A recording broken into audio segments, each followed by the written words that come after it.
Welcome to the Last Chance Qualifiers for the second season of the Clash Masters. I'm Carbon Finn, joined here with Clash with Eric. How are you doing today?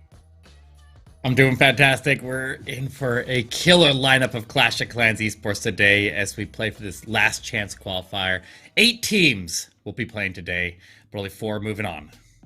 Let's go look at the format here, Carbon Fit, and let's talk about what we're doing today.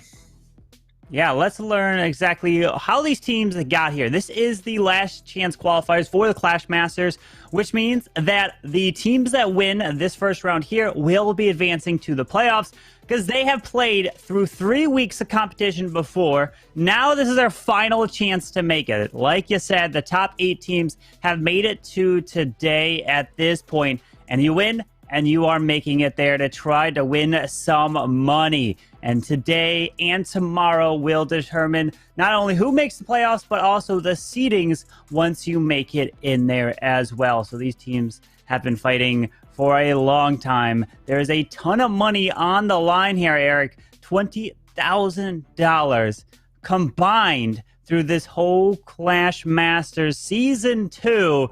And each qualifiers that has been giving away some money. Then the playoffs, there's quite a bit of money as well, Eric. Yeah, the biggest chunks of the money is in the playoffs. Now, if they made it into the Last Chance Qualifier, they don't win any money today, but they make it into their playoffs position, and that's where they go and pick up the big money. $20,000 of prize pool on the line here. A crazy amount of money to play in a community tournament. Absolutely love it. We have a full day of Clash of Clans here, and we have some amazing teams here, Carbon Finn. We do. You mentioned some amazing teams. Let's take a look at the bracket and the teams that will be competing here today. And look at that up top. Queen Walkers versus Affiliate Esports. The very first matchup. X Team versus Empire Gaming. DC Ranger versus Tribe Gaming. Tompanai Empire versus Benelux Esports. And there's 4 wars back to back to back to back. They will be competing here today. You win and you're into the playoffs. And Eric, there's one team here that we notice who is not going to be competing, not making it to the playoffs or even the finals, is Alternate Attacks, who was defeated by X Team, the first season's defending champion. So that means no matter what, we are going to have to crown a new champion in season 2 of the Clash Masters. Yeah, you remember Alternate Attacks won season 1, a dominant victory there, and it's somebody else's turn to take that crown. And these teams, if they make it through this round, that's the top 4. 4 teams move on, and then, like you said, the other rounds there will go into seeding in the next semifinals and the finals that we play tomorrow. So we gotta, it's gonna be wild here, and this is the do or die moment for these teams. Oh yeah, it is the moment here, and this is the top 8 qualifying teams. We have the number 1 seed QSFN, number 2 seed Space Station, then followed by Hegur Metal and NY Amazing. You can see 5, 6, 7, and 8. Those are the teams that we will be finding out here today who is going to be joining, and then tomorrow we're going to be finding out what seeds they will be. So that's why you don't see any of these teams here that are in the top playoffs, because they have already secured their spot and they are in the playoffs no matter what. But you mentioned before about the prize pool. There is no prize money here for the Last Chance Qualifiers, but the prize money will be into the playoffs. So we're jumping straight into the first attack of Gaku, or Gaku of Queen Walkers, I should say, and he's coming in with the Hydra, the 8 dragons, Dragon Riders in the mix with a clone spell. Only has 1 clone spell here today, and he's trying to least clone up over the tunnel to help take down that single target Inferno. Yeah, the single Inferno goes down while the funnel is formed there by the blimp there and the clone balloons. Then he's going to get a really good amount of value on that side and keep these dragons very central on the base. The queen claps in the bottom side there. She's got the king joining her down there. No wall break to send them into the artillery compartment, but the funnel that is formed by that blimp that is missing the town hall at the moment. Is he going to get the town hall? No. No. What? What? Oh, he's going to have to go to a backup plan here, Carmen. He's in trouble right out of the gate. He's got the Royal Champion he can send to try to secure it, but is there any builder? No, at least there's no builder repairing this Town Hall here. and he is sending that Royal Champion into the Town Hall. There's a Giant Bomb, small bombs as well. The single target Inferno locks onto that Lassie, and the RC's ability goes off, but she's getting slowed down tremendously by that that Town Hall poison here. Ooh.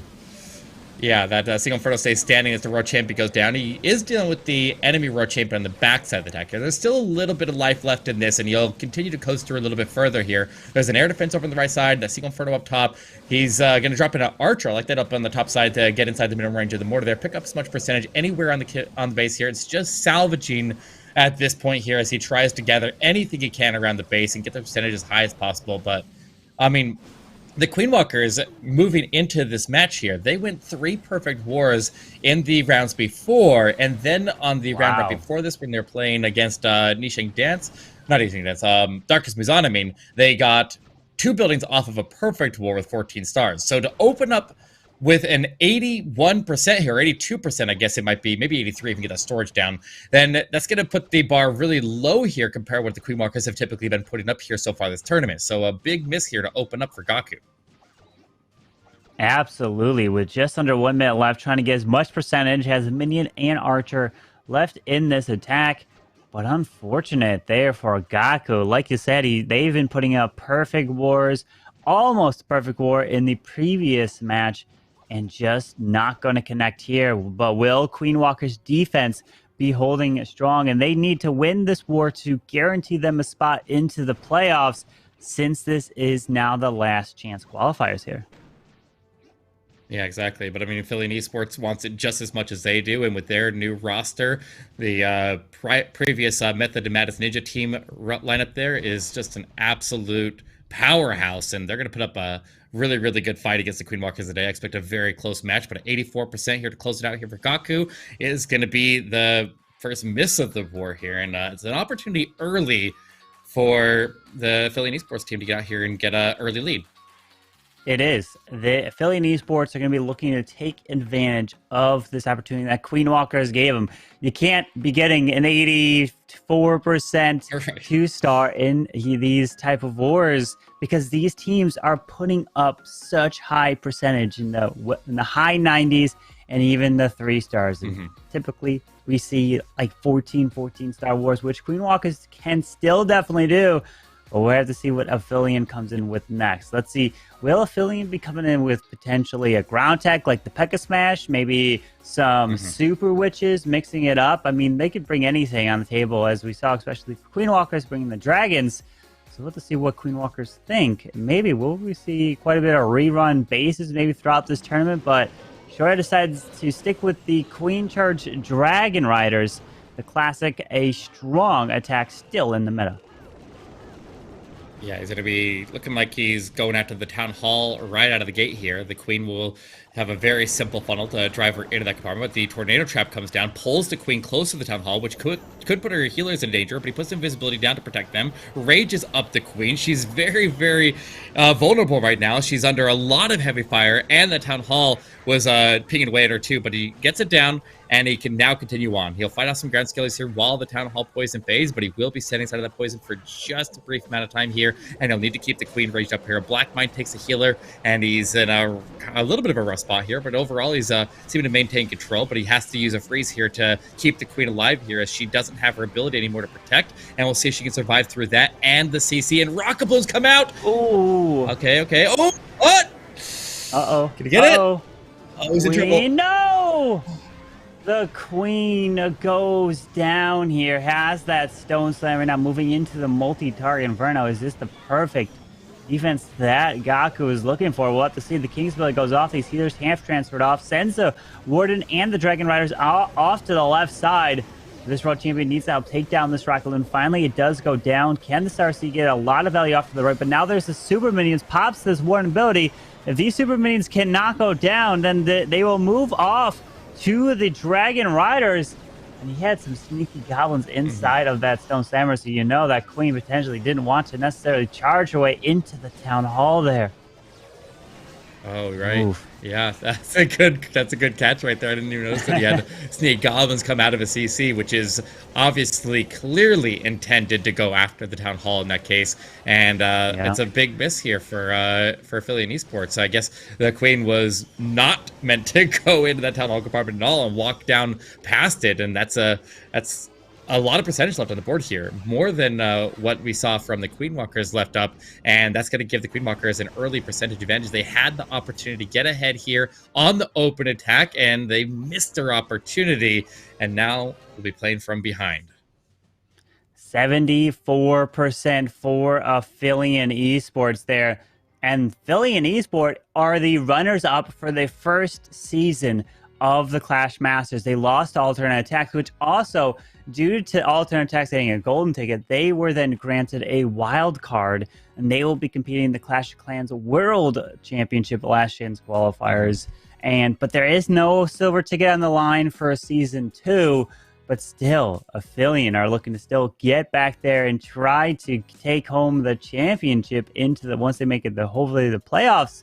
But they're gonna have to get through Queen Walkers, and that first attack is not what they were looking for. It is 74% 2-star. That's gonna keep them quite a ways away from Queen Walkers, 84% 2-star. So 10% difference, and this is gonna come down to the final attacks. I'm definitely gonna see that. Yeah, with 84%, we were thinking that was a little bit low on the percentage, but this one from Philly and Esports even lower.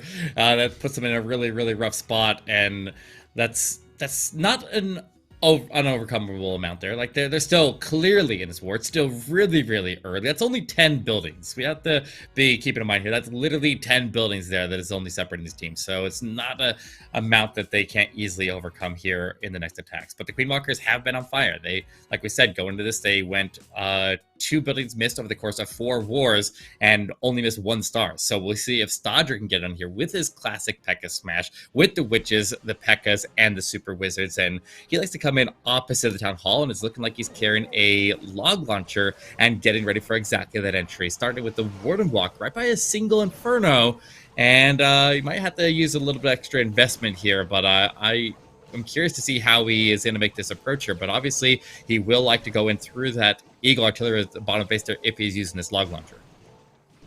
Yeah, with this Warden Walk, he wants to take his time to at least set the funnel on the edge, which it looks like he is doing. Take out the cannon, will step into this air defense. Down goes his Owl, but we have the single target Inferno, so if he's going to use a combination of a Rage, Freeze, he'll take this down so he can move his way in toward, yep, there's the Rage, towards this Eagle Artillery. There's the Freeze. Luckily, there's no skeleton traps that will slow him down, so setting up a nice funnel here, then push the rest of the troops in here. Yeah, the downside of this entry is that air defense there and the ground expo will be locking onto him. We won't have access to it very quickly, and the air defense as he rounds around it will potentially threaten the healers, but he drops in a whole bunch of balloons, and they will provide some protection. Also, the sweeper knocking him back a little bit there. He'll rage up, and he'll try to push that balloon through. It'll take that air defense down. The healers did take a little bit of damage, but not a huge amount there. They're going to be just fine, and the log launcher and the king working across the bottom of base there with the witches will collapse everything in, and the log launcher will give him access across the base. He needs to make sure that he gets the enemy heroes dealt with here. He needs to make sure these P.E.K.K.A.s don't try to jump the wall and try to go to that world champion, but it looks like she steps into the center compartment, and I don't know if he's got her under control completely, but he needs to be very careful of that world champion, and he needs the log launcher to open up access, and the P.E.K.K.A.s need to follow that access through the middle of the base here, Carpenter. Yeah, he's going in with the Rage up on his healers, trying to keep the P.E.K.K.A. and the Super Wizards alive, moving their way into the Town Hall. There's the jump. Leading to the final section. Single target Inferno locks on to... Oh, was it a Valkyrie there, maybe? So the P.E.K.K.A. should still be moving strong to this backside. Jumps in towards the scatter shot.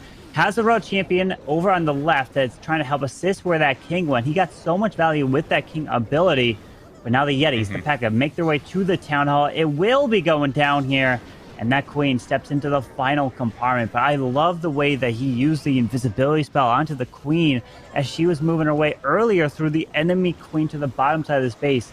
That allowed him to get so much value, and the Queen didn't get force her ability or anything. It was perfect. And Stod just shows the strength of this P.E.K.K.A. smash. Down goes that Royal Champion. He does have just about 30 seconds left. And the queen is not taking the jump for that final section. She's going for this wall. Well, he's missing that storage on the bottom side as well, and he doesn't really have a way to get through it. Not enough time to beat through the wall. He's got a wizard on standby. He can use that in the top corner after the queen is providing a little bit of tanking here, but this one is going to fall short. That means with another 2-star here, the Queen Walkers miss another one, and they'll pass it right back to Aphelion, who's going to have an opportunity to be able to take the lead. The queen doesn't even make it through. She ends up dying out as all of her healers end up going down, and he also never got the healer transfer forward onto the P.E.K.K.A.s, so they all went down as well, and he had very little push on the back side that slowed him down a lot there, that made the queen vulnerable, and that ultimately causes this attack to not go through. So that healer transfer is critically important for these P.E.K.K.A smashes, and never really happened on them. When they surged all the way forward on their own, they all got taken out there by the Town Hall Poison and the surrounding defenses, and there just wasn't enough punch there with the P.E.K.K.A s on the backside to go finish it up. So an unfortunate miss here, but we'll see if Aphelion can get in here and get a triple and take advantage of it. They have another opportunity here, Carmen.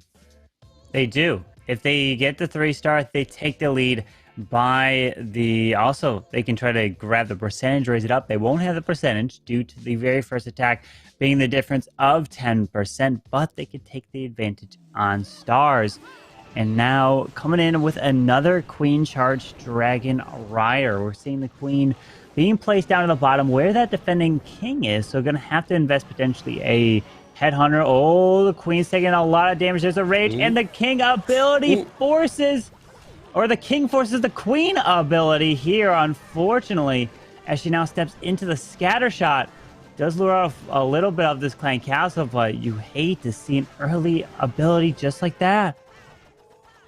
Yeah, it's always a little bit rough there when you're starting so close to an air defense. So you have to delay the healers for a little bit, but you can't delay him too long. He now can fight off the CC. He's not out of this yet. He still has a lot of resources. He's got a lot of freezes. He can lock up that enemy queen with a freeze instead of having to burn an ability. He'll get the poison to take out the super minions. He's got a relatively low amount of damage up ahead here. And if the king picks up some of the damage, he's still going to be in a good spot. I do like the approach still. He's going to have to do it without a queen ability, so he's just going to have to pay special attention to her. But he's also holding on to a jump spell here. And actually, look at this king. This king is funneled to go into the channel. He can get the king and the queen to both take the jump, and they can continue on to pick some additional value up here a little bit deeper in the base there. And the king can give the queen the protection without her ability, and this road champion joining the outside, taking the damage off of the king that he can't reach. This is really, really nicely set up, and he's doing actually really, really solid here, Carvin. Yeah, and with the Dragon Riders pushing towards this right side, the jump spell is trying to give the queen access to the core, but the problem is she does not have her ability, so it looks like she's going to be going down pretty quick unless she can take down the scatter shot. Yes, it goes down, but the road champion is actually protecting the queen through the core, and there's the ground expo goes down. The blimp is going to make it to the town hall. Hopefully there's not a tornado trap over here on this side. Freeze. No, the Dragon Riders right onto the town hall with the balloons. Oh, the tornado trap is on the other side of this town hall, but it has been secured. We got the single target Inferno, which is locking on, taking out this owl. Now the air defense hitting these Dragon Riders needs to take the single target Inferno down, but the queen somehow is staying alive, moving through the back portion of the space. This queen is going for days. She's not going down. She used her ability early, but apparently she didn't need it deeper in the base here. He's pushing all the way to the backside, now only facing the clock. The queen has more than enough punches, not enough damage density anywhere in the space here to slow this queen down to this point here, and she's going to push her way all the way through, trying to protect some of the cleanup, but their cleanup is getting picked off a little bit there, but it looks like he has enough time. He will close it out, and that means that Aphelion Esports has done what they needed to do. They clutch it when they need to, and they've got the lead above the Queen Walkers. Yeah, with a 3-star right there for Aphelion, they have the star advantage. They don't have the percent here, but the stars is going to be a big thing. They're going to look to try to put up a 14-star performance here. And we're taking a look at the percentage, 89 to an 87. So they relatively are bringing the percentage back, but Queen Walkers still have that. If they get a 3-star for Queen Walkers and Aphelion do not, then it switches back to the Queen Walkers' favor, going back and forth in this war to try to make it to the playoffs, because that's what's on the line. You win this war, and you're into the playoffs to try to compete for potential first place of $5,000. It's a $20,000 prize pool for Season 2 of the Clash Masters. Yeah, and it's this is the last chance qualifier. That means there are no second chances. It's do or die right now, and they gotta perform. There's only a couple of this is their moment to shine. They gotta power through here, and otherwise they're done, and they have no chance to play in the playoffs and continue on for any prize money at this point because there's no prize money at this stage. It's all at the next stage, and they have to make it through this one to get there. Yep, they have to make it through this point. We've already seen quite a bit of teams that made it. We have seen teams like QSFN, Space Station, Hagura Metal. Oh, wait a sec. Stars is up next for Queen Walkers with the... Okay, we got 20 loons. It's coming with a Sui Lalo. Has a heal spell in the mix. And starting off with this blimp, pushing in towards the Royal Champion. Oh, double sinking air mine rages down. Can the... Oh, is that... Did he have a hound that instantly popped there or just died immediately? But the Yeti Mites do jump around, and that Royal Champion being secured here is going to help out quite a bit. And he needs to push his way in towards this town hall, but he is luring the Lava Hound and some headhunters to the top side here. Yeah, I'm getting a little bit of a funnel to maybe push the Queen into this town hall. Obviously, with the CC already being dealt with, you can pop that hound up in the top corner there, fight it off with this Queen, and then she'll have an easy approach in there. And she can get joined with the king there if he wants, or he can put the king somewhere else here. Honestly, it's a relatively low damage town hall compartment here, so he has a couple different options with what he wants to do, but he tries to wall break. The wall breaker can't target the top corner, it targets the arch tower down the line, and the queen may not actually go inside, and if she keeps on walking, he's gonna have to find a different way to take the town hall down, so he needs to be very, very careful. He needs to cut off her pathing and force her into the base, and the king's gonna do exactly that here, Carbon. Needs to take out this air defense. So she does path her way back to the elixir storage, and now she should make her way towards this town hall.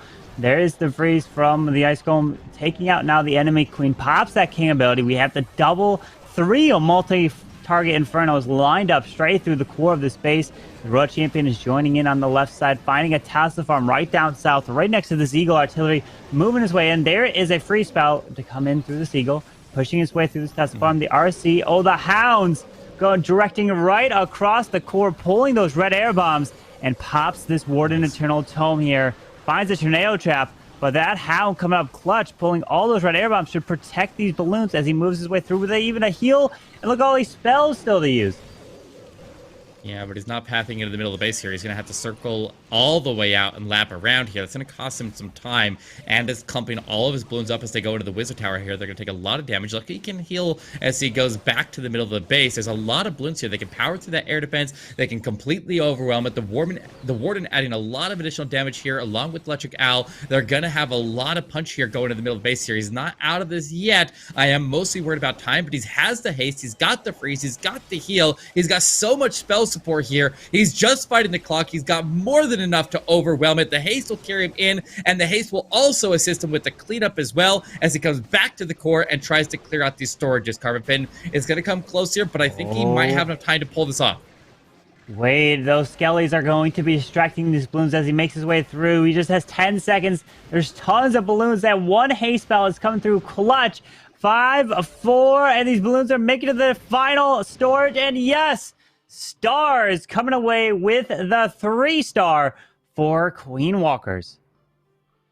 Now, they need to get a defense. They need to match the defense that Aphelion, or they need to stop Aphelion in their tracks on this next one here so that they can tie it to stars, because they are still only 2 stars up there, 7-5 at the moment, and Aphelion start attack if they come with defense of what, like a 90% here, tie it up exactly, I think. So there's still a pretty decent amount of pressure here for Aphelion to continue to perform here. The Queen Walkers is still hot on their tail here, and we'll see if they can get their lead and get this war back under control on the Queen Walker side.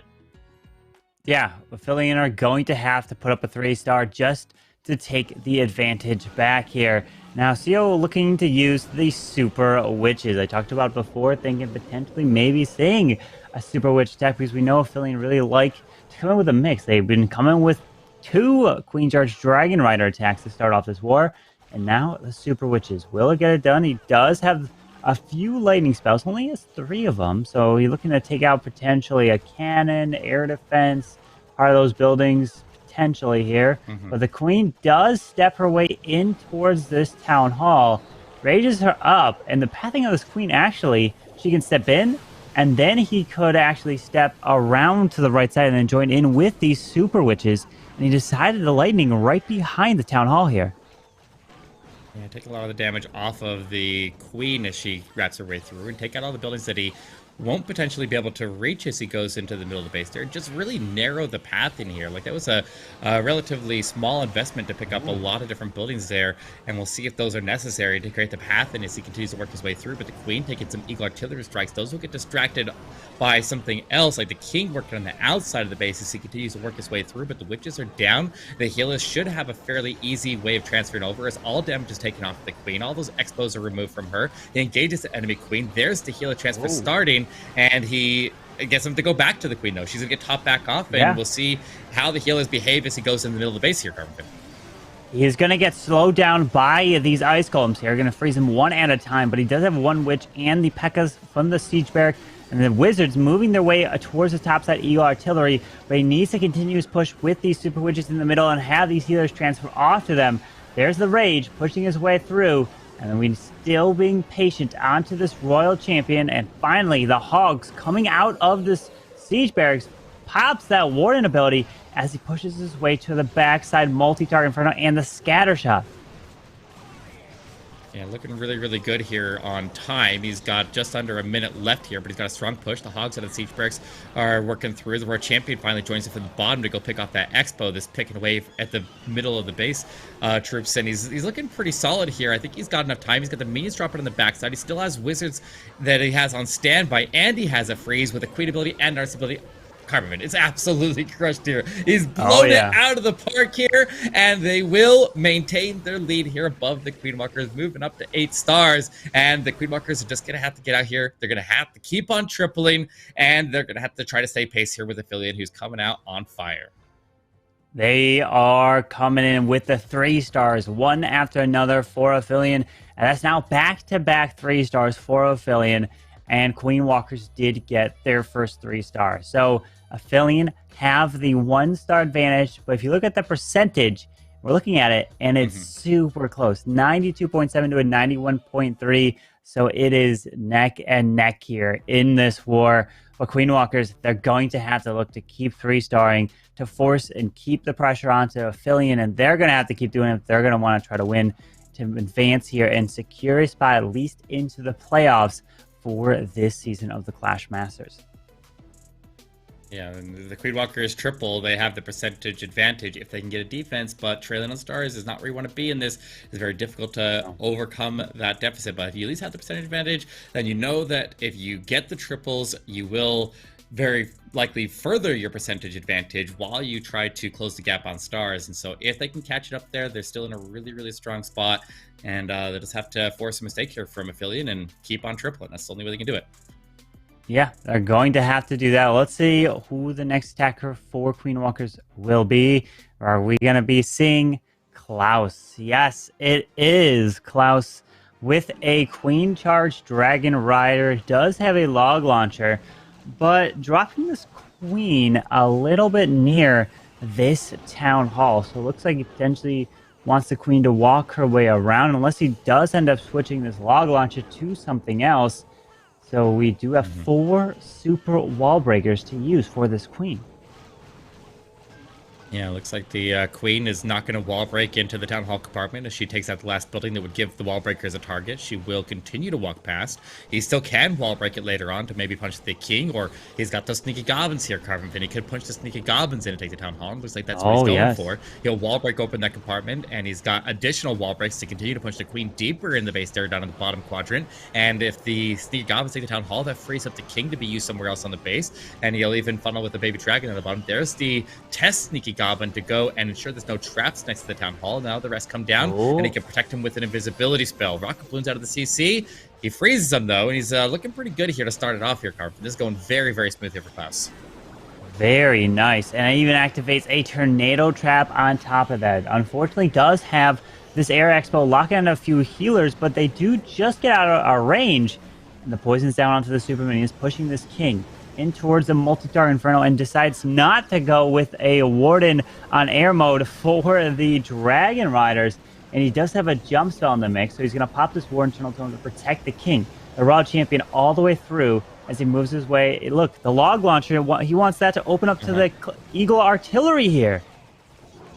Yeah, that giant that came out in front of the log launcher, giving it the initial tanking there while the King was clearing out that the compartment just below it. That's actually going to not only give the King access to the Eagle Artillery, but he's also giving multiple paths for the Queen to continue on past that. The healers are getting targeted, so he quickly reacts here. He gets a Dragon Rider to go into the multi-inferno in the middle, but it hits a whole bunch of red bombs. It's not going to slow down too much there, and the Queen will pop her ability and continue on for a little bit further. Her healers are down. He's down to the final push here, but he's still got a lot of troops here, and he still has his other heroes continue to march through, and the Queen hanging on by a thread here as she works on that scatter shot. With 2 more Dragon Riders to use, he's not deploying them just yet. Finally, uses it on the top side mortar. We do have the air defense on the left, trying to take this archer, the archer taking out the air defense here. He can freeze it up, and he's got the minions, and it is going to be a 3-star for Klaus of Queen Walkers. Well done right there. And that's going to keep putting the pressure onto Aphelion Esports to keep 3-starring, to stay in the lead in this war. Yeah, the Queen Walkers have the percentage advantage, so that triple there sets them up nicely. If the Aphelion Esports misses by any percentage at all, then they're down in this war here. So they just got to keep on tripling. They've been able to maintain pace here with the Queen Walkers all the way through, staying just ahead of them, and they just need to hold out for a little bit longer, and they'll survive this round here and continue on to some other fish in another sea. Absolutely. And that's the thing, is the percentage game is going to make all the difference. And if the Queen Walkers triple out and Aphelion look to at least put up another triple or triple out, they will win. So that's what they're looking to do. And I mean, the final attackers for each team, we know for Queen Walkers, it's going to be Utah 14. He loves to come in with some sort of Queen Charge, usually Queen Charge Lalos.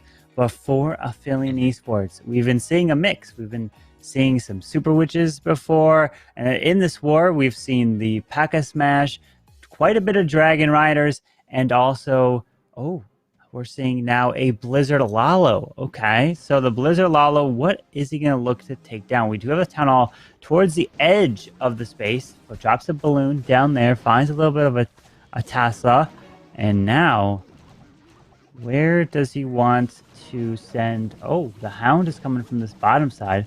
Gonna land this blimp right over the Builder Hut, it looks like, next to the multi-target Inferno. Will it land there? It just barely lands right onto that tile. Yeah, that was a interesting, maybe potentially risky spot to drop in to do a Blizzard, but there's the Tornado Trap right behind the Town Hall, but the Super Wizards are standing just outside of it. They're going to continue to pick up value. They were not able to pull the CC, so he's still going to have to deal with that, but he's got a double poison, and he can handle that as he gets ready to drive his King and Queen, but he has a little bit of mistaken pathing. He'll pop his King ability, try to get him to turn back, and he does.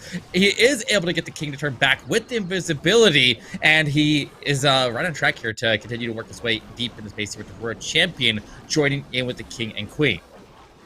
The Queen ability did go off, so she's going to get slowed down onto this Lava Hound. The Road Champion gets locked onto. There's another super wall break. I don't know if he's getting the value that he wanted. Potentially push his way in towards it, and even grabbing this Eagle Artillery does end up making them invisible. And he has the RC ability, and she's going left, not going in towards this core multi-target Inferno like he wanted. Yeah, definitely taking way too much damage on his Queen there. That Hound is devastating for this attack here, and sometimes when you see the CC far away from the Town Hall like that, you expect a damaged CC, but in this case it was a Hound. He still got caught off guard by it, and that Hound shut down the value of his heroes. He drops in a couple of balloons across the bottom, trying to get the long pathing to get direct access to the Eagle Artillery and make that approach there, but the ward ability will come in to protect the Headhunters. They'll surge across. A couple of them hit spring traps, but one of them survives. Will work that enemy Royal Champion down. He'll get this Eagle down, and everybody's joining up. He still has a little bit of a chance. He's still got some freezes, but he's starting to take heavy damage here as the Royal Champion survives, and the scatter shot starts pinging away here, Carbon. Yeah, the unfortunate was the balloon path, and we do have the multi-target Inferno over on the far left for Stars' base.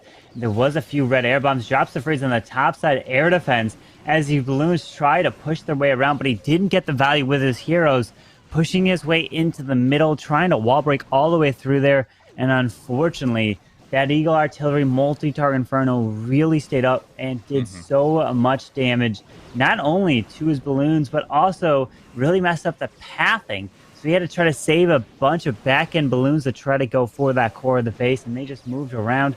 And this is a defense for Stars of Queen Walkers. And now they are going to be taking the advantage due to percentage in this war. Yeah, another triple from the Queen Walkers from Yuta, and they will lock in the win here and put it out of reach for Affiliate Esports. They've been trailing the whole war. They finally pull ahead. They were able to stay consistent, and now they're right where they want to be here as we go into the final set of attacks here. But if they miss by literally any percentage, then it does open the door right back up for Affiliate to sweep back in and take it. They are down on percentage, so the chances that they recover and win on percentage is fairly low. It's not impossible, but it's possible. It's let's see if they can make that happen if they get the defense, but they got to stop Yuta first. Yeah, that's the question. So I'm thinking it's like, all right, so it's right about as long as the Queen Walkers get an 83, I believe, or no, an 82%. So if the Queen Walkers get an 82% 2-star, then Affiliate Esports will need to get a triple in order to win because it will be the percentage game. And let's see, finds a coming in with a Queen charge Hog Rider.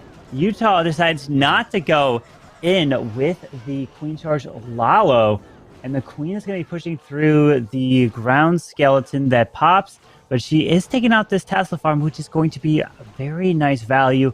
As long as he can grab 2 more Teslas, it looks like the Queen is just going to be missing him, so does decide to invest a Valkyrie to help take them down, and down they go, and setting up this Queen to push her way left towards this Town Hall. Yeah, I wasn't sure if one Valkyrie was going to be able to do that, but he got a little bit of damage there already done from the blimp traveling overhead there, and he must have got some trail damage, but a very accurately judged there on the damage was already received in the area and was able to get it through with minimal investment. But now he's got the sneaky goblins coming in down the line to funnel the Queen to get pushed into the base there. Another wall break even further down the line to punch the King into the Town Hall, and he can go in here and get some big value with this Queen going all the way towards the middle of the base. With all the wall broken open compartments right now, I think the next one actually targets the CC in the very middle of the base, so he has some huge potential here of value that he can pick up, but he's going to have to deal with this multi-inferno first, so he freezes it up with the CC. Rocket balloons come out, and he needs to freeze it again to hold everything into the poison and keep that multi-inferno off of the healers, but very well controlled so far, and he's still looking good here to continue his way through here, Carpet. Yeah, the issue, though, is those healers. He missed the invisibility spell a little bit, so the healers took a little more damage.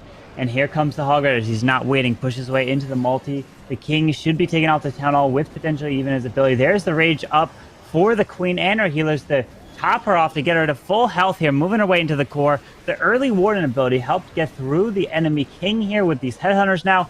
And there's the heal leading into the Eagle Artillery. The Queen is still trying to push her way through. And like he said, he did wall break all the way towards the middle, pushing his way through, passing into the 70% range. And he even still has the RC and the Queen ability intact with tons of Hog Riders, taking out the enemy world champion. And Utah 14, he finds a tornado trap, but these Hogs are staying up and cleaning up the rest of this base. Absolutely crushed. Swag Queen ability, swag Royal Champion, more than enough time to clean it out here. Wizards all over the place there. The King survived the Town Hall compartment. They'll lock in the win here, and they have now qualified. Our first team in the last chance qualifier to make it through to the next round. They'll move on and continue to play for seeding, but that's it for the Queen Walkers. They done everything they needed to do. They trailed the whole war and then came in and clutched it at the end. We got one more attack here from Affiliate to close it out here, but no chance for victory on this next one, and they're going to be sent packing here with no payout. No payout. There's no prize for making it to this round. You had to survive past this round to start to cash in. Yeah, unfortunately, there for Affiliate, which that means not only are we going to get a new champion for season 2 of the Clash Masters, but we're also going to get a new runner-up. So the winner of Alternate Attacks and now Affiliate, who came in first and second place in season 1, are both eliminated. They do not have a chance to win in season 2. So we're going to see the new teams, but all these teams that are going to be making it, we have seen before. It's plenty of action from teams at the highest level of competition here in Clash of Clans. But Affiliate are still looking to put up a 3-star here in this war to close it out. Yeah, they can't win on percentage. They'll tie it up on stars if they do. But again, let's congratulate Queen Walkers for advancing to the playoffs. But they're still going to be playing in tomorrow's match to try to find out the seedings as well. But we have Kazuma for Affiliate starting off with the lighting spells, kind of a zap, a dragon attack here, and mixing in the Stone Slammer as well. The Lightning going to form a solid funnel here. The King just coming in with a Yeti to try to form the funnel. I wonder if he was trying to go into that compartment or if he was trying to go south on the base to maybe set up a further funnel down there. But the King is going to find more Teslas, keep on walking, and that's a potential issue. I don't think this is what he intended for his King to do. He's still going to get some decent value there, some little bit of tanking value, and he sneaks in a Dragon Rider in for the bottom, but it's going to get picked off by that enemy rare champion. I don't think this is going right here, Carbon Fin. I think he intended for his King to either go into that compartment or walk south or something, but I don't think he intended for him to walk all the way up, but he's still going to take advantage of the King doing all that work up top there and use that as a funnel into the Town Hall and still get the big value out of his Queen here. Not using it for funneling on the opposite side, but going to get in there and take this Town Hall down, and he'll continue to push the dragons through the other side of the base. We'll see if they have enough punch to take it. Yeah, able to adapt straight on the fly, pops that Queen ability to help secure this Town Hall. And these dragons moving through the core. There's a poison onto the enemy Queen.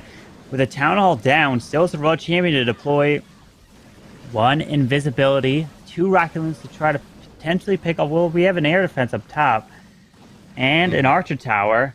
Can these dragons move their way through? The RC does still have her ability, though. Yeah.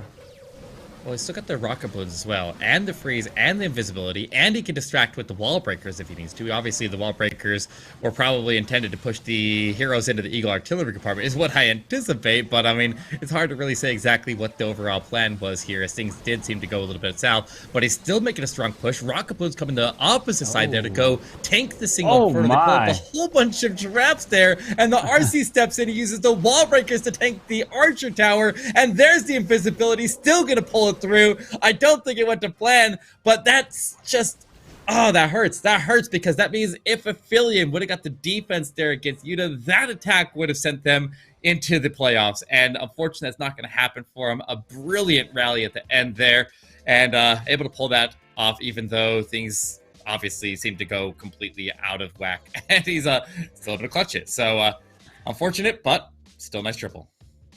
Yeah, we're going to be seeing Queen Walkers now advancing to the next round. So let's go ahead and take a look at the bracket and where we stand. We just finished up the game number 1 here in the last chance qualifiers. We're going to be getting 3 more games right after another here. So first one, Queen Walkers advancing to the semifinals. And they're going to be waiting on the winner of X Team and Empire Gaming. And X Team is a clan that eliminated alternate attacks. So you definitely want to keep your eye on them. Then we have DC Ranger taking on Tribe Gaming. And to wrap it up today is Tompanai Empire versus Benelux Esports. And then tomorrow we'll be finding out who is going to be winning this. They're going to be going for seedings as well tomorrow. But you win the war today, each one, and you are qualifying for a playoff spot. So that's why these wars today are the most important. Yeah, let's go take a break here. We'll be back in just a moment here as we get ready for the next war to start. So don't go anywhere. We'll be back soon.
Welcome back to the last chance qualifiers here for the Clash Masters. We just wrapped up the very first war, which was Queen Walkers taking home the victory over Affiliate Esports.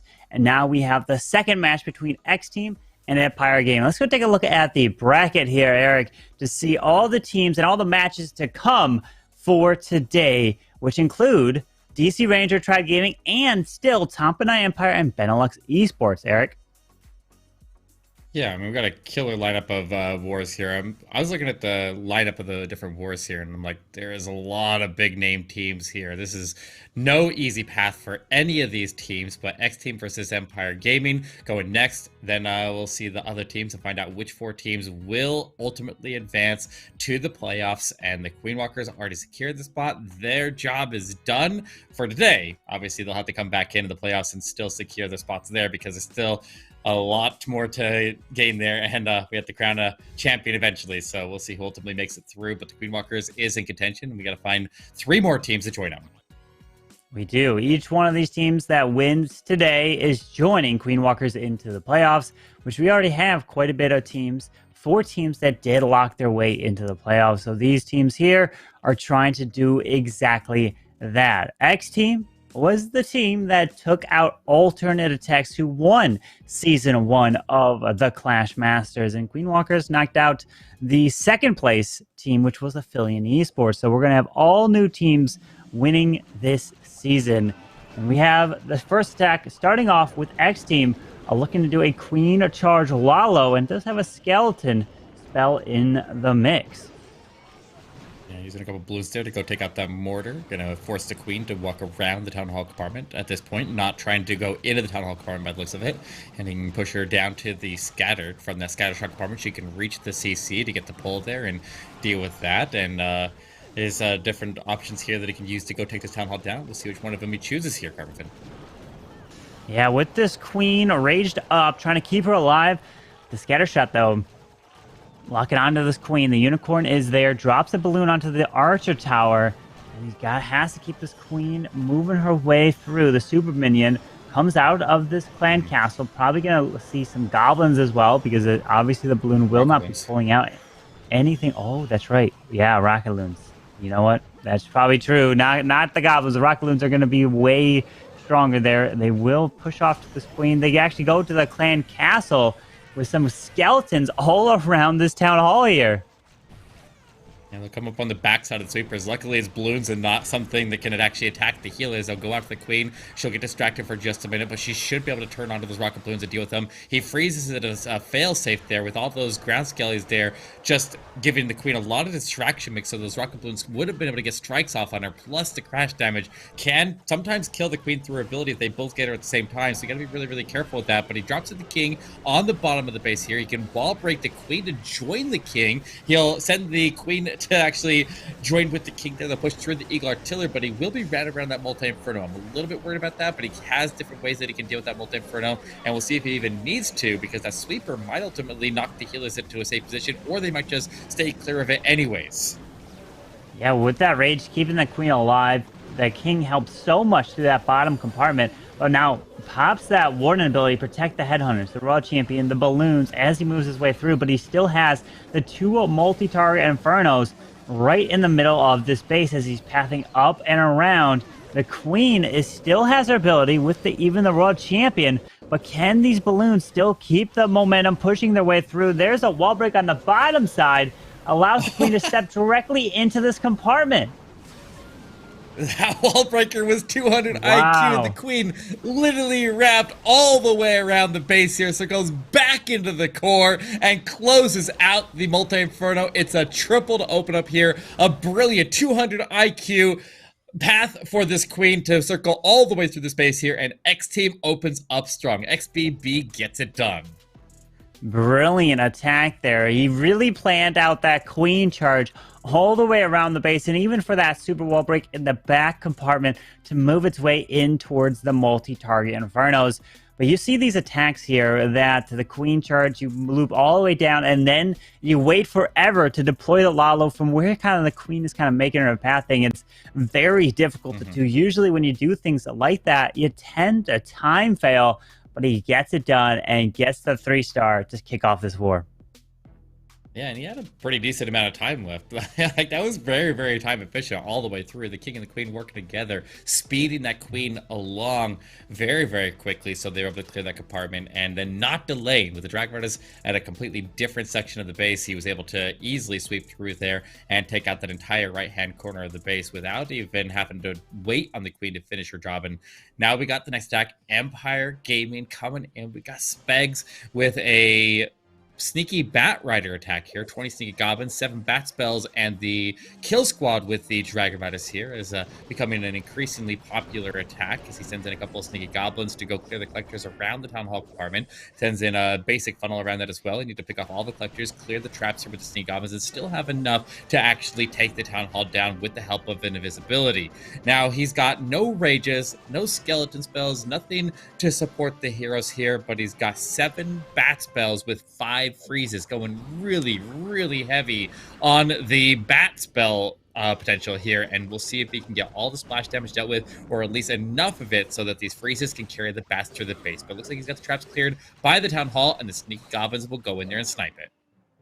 Oh, there's a giant bomb. Finally can now drop the rest of these sneakies for the town hall. But notice the time left. He's got just about one. He spent about 1 minute on investing those sneaky goblins, setting up a little bit of a funnel to now push these heroes straight in towards the Eagle Artillery, the Warden, the King, the Queen. He's going to probably also join in with a log launcher and have this Warden ability protect his way all the way through this compartment, trying to get all the way to that multi-target Inferno into the core. And there it is. He's going to move his way through and get ready for a Warden Eternal Tome, potentially once he pops this King ability to protect all these barbarians. Not yet. There it is. Finally, to protect all that value. Yeah, he tried to deploy a couple balloons in there that ended up getting protected by the ward ability that were trying to correct the queen's path, and she almost walked on him, but she did luckily go in. He clears the entire compartment. The queen's going to continue to step up and get some additional buildings here. I think she might end up going north and following the log launcher eventually as the Dragon Rider is cut off her path. But if she goes south into the trash here, he's in a little bit of a hot spot. She's attacking the wall at the moment, but she's safe, Carbon. He's still okay with where this queen is going, and the Yetis will continue through and get the multi in the middle of the base there after the log launcher fails to take it down. But that queen was supposed to move her way up and around towards that scatter shot. Will this be a huge problem here? The ice golems are getting taken out by that poison spell, but here comes the bats on the bottom side. He does have 4 free spells to use. There's the first onto the Wiz. Oh, just in time to help take down the Wizard Tower, where she was only needing just the 1 free. So now he has to be very careful on the top Wizard Tower and scatter shot, though. He's got a really, really solid pack here, and he's going to one-shot every defense that he engages, but he cannot let that scatter shot get a shot off on these bats here. They will all go down in droves. He frees up the Wizard Tower. He's inside the minimum range. He's got it! No. He's got it! Oh, splash damage is down, but he's still fighting the clock here, Carbon Fit. He's 9 out of this yet. Only a little bit more time, and he's still a lot of base left. I don't think he's going to have enough time to close it out. The sneaky goblin spent so much time at the beginning of the attack there, and he's going to be left with a couple of buildings still standing here at the end. Yeah, unfortunate there. He was absolute perfect timing with those freezes, and he finishes off with a 96% 2-star there. How unfortunate. Oh my goodness, it came down to the time, and it was the time that invested those sneaky goblins into the town hall, and maybe even just because of that tornado trap. He had to wait for the tornado trap to spin before dropping the rest of the sneaky goblins to be able to secure the town hall. And how unfortunate, and came down to time there, but I was worried. The freeze on the scatter shot and Wizard Tower combination was so perfectly timed. They moved into that scatter shot dead zone there, so it couldn't hit the bats. Then they make their way to the Wizard Tower just as it unfroze, taking it down. Perfect job right there, but time, unfortunately, was the issue. Yeah, I think if you're doing those sneaky Bat Rider attacks there, I've seen a lot of players just work on the heroes and then do the sneaky goblins in parallel, so they're not doing them as two completely separate phases to try to conserve time. But we'll see if Den is able to get it done here from X Team as he goes in with a Blizzard no, not a Hydra, it's a full Dragon Rider, mass Dragon Riders, as he will nuke out the Town Hall with these Super Wizards, dropping a little bit far away from the Town Hall so that they have a chance to step up towards it and then back away to buildings behind them, and they will take this Town Hall down, and we'll see if they can survive and get anything else after that. They go up, they'll get a Tesla. I think it'll be the end of the road for them, maybe pick up that mortar, but he gets a partial CC pull here. I just see a couple archers come out. He definitely does prefer to have a full CC pull here so he can go deal with whatever comes out of there, so he doesn't have to handle it with the Dragon Riders in the middle of the attack. And it looks like the heroes are coming in from that left side, staying away from the CC. And if there's a Hound, then this might be a good thing, but obviously the Hound will still cause problems for the World Champion, and his King is going inside of that Town Hall compartment, and that's going to cause some problems here, Carbon. I'm not in love with the pathing here. Well, let's see what he can do with the Ice Golem now getting locked onto by that single. And out comes the rest of the CC, which is Headhunters and a Lava Hound, like you said here. And the Dragon Riders are moving off to the left. The Queen, she's going to be going down and around. She actually goes for the wall. What is that Queen doing? But either way, pops that King ability. The Ice Golem does freeze. Baby Dragon, Headhunters look to take out the enemy Queen. Down it goes, pops that Warden ability as he's pushing his way straight into the middle. We got that multi-target Inferno in the middle of the space. One Dragon Rider trying to take it down. No, the Air Skellies unfortunately helped take it down. Yeah, that's rough, because now the Sweeper's going to be guarding it, and I think there's a Battle Builder working on healing it back up there, but he'll freeze the Inferno, also freezing up the Battle Builder, so it stops healing it, and he can try to work his way back in there. But popping the Hound here is going to cause a lot of problems here. It's going to stall up his other troops. He luckily has these Headhunters that are helping clean up the pups a little bit faster, but this Multi-Inferno continues to chip away. The Sweeper continues to knock everything away from it, and one Dragon Rider splits off to go in, hit by a red bomb. It'll grab out the Sweeper, but doesn't have enough punch to go finish it off there. He still has a Queen ability. He's still got a little bit of punch to this attack here, and the Dragon Rider is... Oh, one more. What? Oh! He gets it. Wow. Okay. He's still in this potentially. With the wall break, he is able to get the Queen access into the backside, and he still has a Wizard that can help with the time for that mortar up top. We'll see if he can still punch it through, but the Warden and the Dragon Rider continue to march their way through. A Black Mine goes off and kills the Dragon Rider, so now the Warden will work with the Queen, and the Scatter Shot is the last line of defense on this base. Yeah, he had the minions go in towards that core clan castle, but they pulled a red air bomb, got taken out. Now the Scatter Shot's going to lock onto this Queen, and unfortunately, with only about 5 seconds left, the Queen still won't be able to survive through the Scatter Shot, through that wall, and that is a defense for Empire Gaming, a 98% 2-star right there. And now with a 3-star from Empire Gaming, they will tie this war all up on stars, and just like that, it will be such a close war. Man, these attacks have been so close, and they've been coming in strong. Yeah, there's definitely been some really, really cool attacks here, but these, I don't know if that, do you think that was a time fill, or do you think he would have, do you think he had a chance, or, I don't know. I don't think the Scatter Shot was pinging away pretty hard. Yeah, I think the Scatter Shot would have taken that Queen out before she would have been able to get through that wall for sure. And even, who knows, maybe she steps into the Scatter Shot and a ground skeleton pops up to stall and even stop her again. So I would have called that one just a fail. It fell short, and I think the Scatter Shot would have taken that Queen down. And it was that multi-target Inferno that did a lot of work into the core with that Sweeper that we did see pushing him back. But now Empire Gaming is looking to come in with a Blizzard of their own, but not a Blizzard Dragon Riders like we saw in the previous attack. It looks to be a Blizzard Lalo pushing this blimp all the way towards this Town Hall. Will it be able to make it? Finds a sticking air mine. No, he does not land in the next compartment there. Uh-oh. He wanted the Eagle for sure in the Scatter Shot. Yeah, for sure. He was trying to judge where these Super Wizards were standing, which side of the wall they were. It took a little bit to adjust, and he had to overlap his freeze on both sides of the wall just in case they were on the right side, but they do fall short. He does get the CC pull. There's still a lot of value in the CC pull and the funnel that was formed here, and he at least cleared the compartment for the most part, and he'll put in a Baby Dragon to be able to push the Queen to go south on the base, and there's still a lot of base here, Carbon. Luckily, Oh, a yeah. couple of ground explosives up that top compartment will make it a little bit easier to move to that town hall area. But with the queen very clearly getting pushed to go south on the base here, he's going to have to go in here in the bottom compartments and probably push all the way to the multi infernos. But one way or another, he's going to have a fight to get into this town hall. And he's going to have the warden as he goes over it, which is definitely going to be a little bit of a struggle. And he could be risking a 1-star here. There's a lot of dangerous attack right now.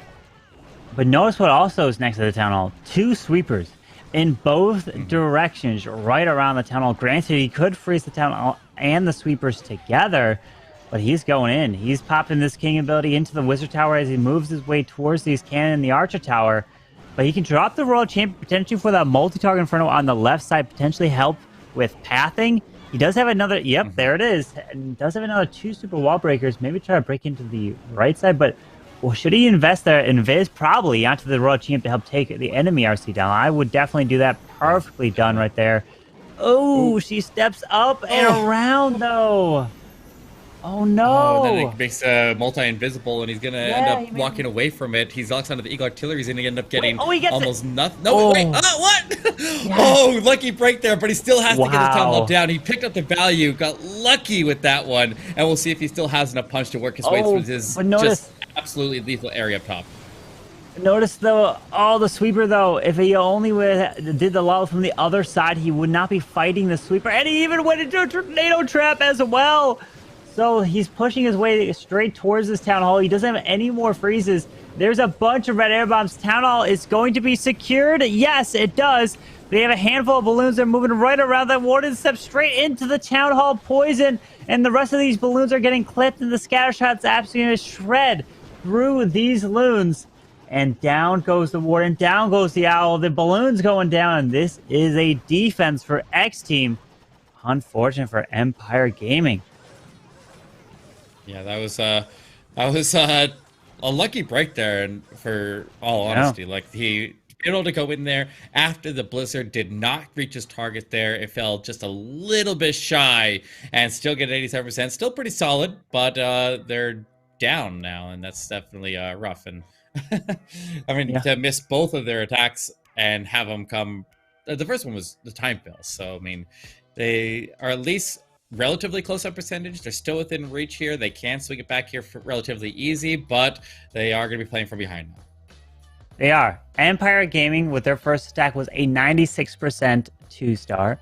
Then we had an 87%. But the problem is, we have X Team. If Empire Gaming want to come back, X Team with the triple, and then a 98% 2-star for them. So they are looking really strong, not only on the stars, but also on the percentage. And X Team was the team that did defeat alternate attacks, took out the defending champions. Here we go with this blimp landing into the multi-target inferno, pulling out this clan castle of rocket loons and super minions, taking out the multi. There is, oh, look at that. The earthquake and the lightning. Did it damage any of the super minions? Does not look like it. So maybe potentially was looking to help take out some headhunters if they did get lured out from the CC. But either way, super minions are going down. Rocket Loon's coming across, drops this ice golem to help push this queen in towards that town hall. Yeah, he definitely missed the funnel on the bottom side there if he intended to pick it up by going a little bit deeper in the base there. He didn't rage up that blimp, but he will still get some decent value out of it. It's a big investment that he made there, but he'll get the CC pull, which is the most critical thing. I like how he did punch that blimp enough far into the base there that he pulled the CC. That was a critical point in that attack there to make so we can fight it off in safety. And now the king and the queen will easily punch in there. They'll take the town hall down, and he's getting ready for mass hogs. He's only got a little bit of protection here for the hogs, 2 heals and the warden, and there's still a lot of base here to cover. Well, the queen ability goes off, and I'm looking at this base, and yeah, he's coming in with mass hog riders. The warden off to the right side. Going to see an early warden for these hogs, but we do have a bomb tower on the top side. Queen's ability was already used, so she's not going to be able to get through this single target inferno. The unicorn trying to actually move across, and the unicorn stay alive. The hog will die off. Going to move off to the rest of these hogs, but he does not have the war internal tome. There's a freeze on the backside. Another heal coming through. But Tassel's popping, slowing these hogs down. Scattershot on the top. Giant bomb. He's moving his way through. Does just get through the enemy queen. Yeah, he's able to get the enemy queen down with those headhunters. A big old pack of them came in across the base. Was able to take her down with the world champion with her ability with the unicorn locked onto her right now. But the unicorn isn't going to last much longer as a single inferno goes full beam on it. You'll pop his RC ability. The RC ability does hit the single inferno, give him a chance to move through it. The warden in the owl can help that he can save the RC, but doesn't get it. The warden is on his own now as all the hogs are getting smoked and he's going to the wrong target. The single inferno locks onto him, and X Team slipping here, and the percentage, look at the percentage here. I think this is a low enough percentage that Empire can actually make a comeback in this war. If they can triple right now, I think they actually gain the overall advantage. Yeah, well, we have an 82, 83% it looks to be, or maybe just get a little bit more off top with the Spell Factory, the Army Camp, 84, 85. Every single percentage is going to matter here. And yeah, if they put up an 85, it looks to be, then a 3-star from Empire Gaming would tie it exactly. But no, it's an 86. So a 3-star from Empire Gaming would not, they would be down by 1 building on percentage with a triple. So man, that attack from X Team really is going to bring their average destruction percentage down quite a bit. Yeah, and you give a team an opportunity at this stage in the tournament here, you can't afford that. These teams are absolute powerhouses, every single one of them with a huge potential to 3-star, and they will very likely be able to take advantage of that. We'll see if they can, though, because the pressure builds here. The teams with more experience at this stage of a tournament, like X Team, I feel like have a little bit of a psychological advantage there, and we'll see if Empire is able to clutch it and see that they can play with the big boys here. Yeah, we're going to see what the answer will be. Can Empire Gaming pull in the 3-star, because they need that not only to tie the war, but bring the percentage game that much closer, because it is such a close war right here. And we're going to see what can Empire Gaming come in. Their first attack was a 96% 2-star. The second attack was an 87% 2-star. So it's not trending in the right direction for Empire Gaming. But they're saying, hey, they're going to be bringing the bats. It's the Dragon Rider bats. It has 9 Sneaky Goblins. We've been seeing quite a bit of this, using the Sneaky Goblins for that Town Hall. And Derek, like you mentioned, a lot of players have been doing the Sneaky Goblins in conjunction with the Dragon Riders, but he's not. He's sending them all solo. He's waiting for the Town Hall to be secured before dropping the rest of these troops now. Yeah, now I'm starting to recognize the names of the players over here playing under a different team name than when you usually see them. But these guys are out of North America. We see them playing the ESL Mobile Open a lot, but we'll see if they can get it done here as Medusa's Mullet comes in with the Golem to enter into the base where the King collapses in the rest of the funnel. The Log Launcher will come down with the Queen, and he'll start his push into this Eagle Artillery and start to cross towards the middle of the base. If the Log Launcher gets the intersection open for the Multi-Inferno and the Scatter Shot, there's a lot of potential value that they can pick up in there, and that's a nice setup here if we can get all that splash damage down. Yeah, it's going to take the Queen quite a bit of time, though, to help clear these lava pups, though. Moving his way in towards the core. The Golem is tanking nicely. Here comes the Yetis, the Valkyrie, coming out of the Log Launcher. But now using the Dragon Riders on the top side. But notice, he doesn't have the Warden to fly in with the Dragon Riders, though. Yeah, but he uses the Skeleton Spell instead to provide a little bit of cover there through the Grand Warden, the Queen, and the Scattershot. And he is able to clear that compartment, get his RC to survive, and get that enemy Queen down, which is absolutely critical during this one here. But he's down to just 3 Wizard Towers and the Multi-Inferno. Has started the bats onto the Multi. He's got 4 more freezes after this. He's going to have to burn at least 2 into the Multi here, if he can even get the pathing into it. Looks like the bats are going south, and he's going to have to end up burning 3 into it, which leaves a lot of Wizard Towers at the backside, but only 2 left, and he'll get into the first one. He'll one-shot it, and he can go into the second one and one-shot it as well. Looks like he's got it under control here, but does he have the time to finish it up here, Carpet? He's looking good to carry all the way through, and they'll wait, this doesn't put him in the lead though, right? Does it? No, it's they're like behind. They'll be down by one. They'll be down by 1 building. One building. There will be a 0.2. Yeah, 0.20. Incredible. That is a 3-star for Empire Gaming, and that's why the 86% from X Team is critical. Now it is a 1 building difference in this war here. Yeah, this is crazy, crazy close here, and this is exactly where we want to be at the midpoint of the war.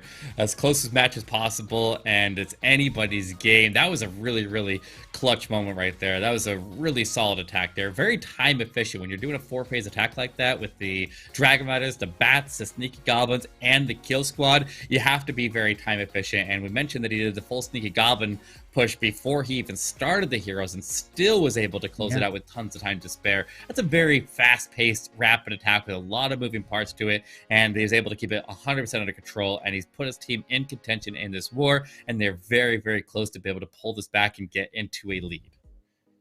Absolutely. It can go either way. It's going back and forth in this war. That's what you love to see at this stage of the competition in the last chance qualifiers here in season 2 of the Clash Masters, because you win this war and you advance to the playoffs no matter what. I mean, the winner of this war is going to be taking on Queen Walker, so that will be a war all in itself.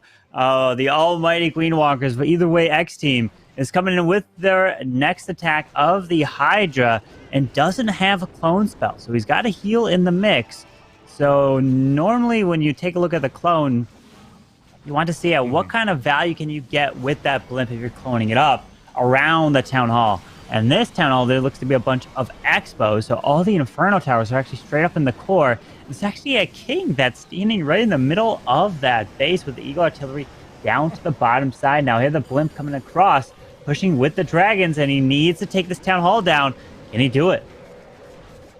Not only does he need to take Town Hall down, but he needs to get a couple of the defenses cleared around it as well so that he can keep the rest of the push going directly to the middle of the base there to deal with enemy heroes, so his Royal Champion doesn't have to deal with them on the backside, and that has worked out absolutely perfectly. The Rage on the Town Hall, able to clear everything there. The freeze, a critical freeze onto the enemy Queen there, is gonna get her down with that Dragon, hopefully. If that Queen goes down, he's home free, but he doesn't get her down, and he's still in trouble here as the Sweeper now gonna knock the rest of the pack back while he tries to find out the Queen. He'll try to freeze her one more time, but the Dragon is not locking onto her, and he's in a little bit of a hot spot now, Carbon.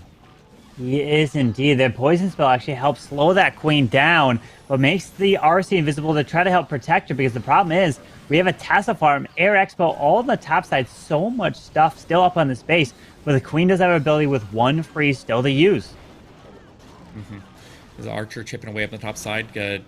Save some cleanup on the far backside. Still look at this freeze on standby, though. The Warden taking the damage at the moment there, providing a little bit of cover, but his damage is very, very high, and him going down does hurt him a bit. He loses to Royal Champion as well. Lots of incoming damage, but he still has the freeze. He still has the Queen ability, and he still has a chance to pull this through. The King will go down, and the Yak will rage up there. He'll auto-rage as soon as the King drops. There's the freeze. I would have maybe popped that freeze a little bit earlier, as he was under a lot of heavy damage there, but the Queen is able to push her way through. She's got so much time left, and she still has her ability. It looks like he's home free, and X Team will maintain their lead here through the 4th attack. They hold the percentage advantage. They've got the star on the board, and they control their own fate in this war.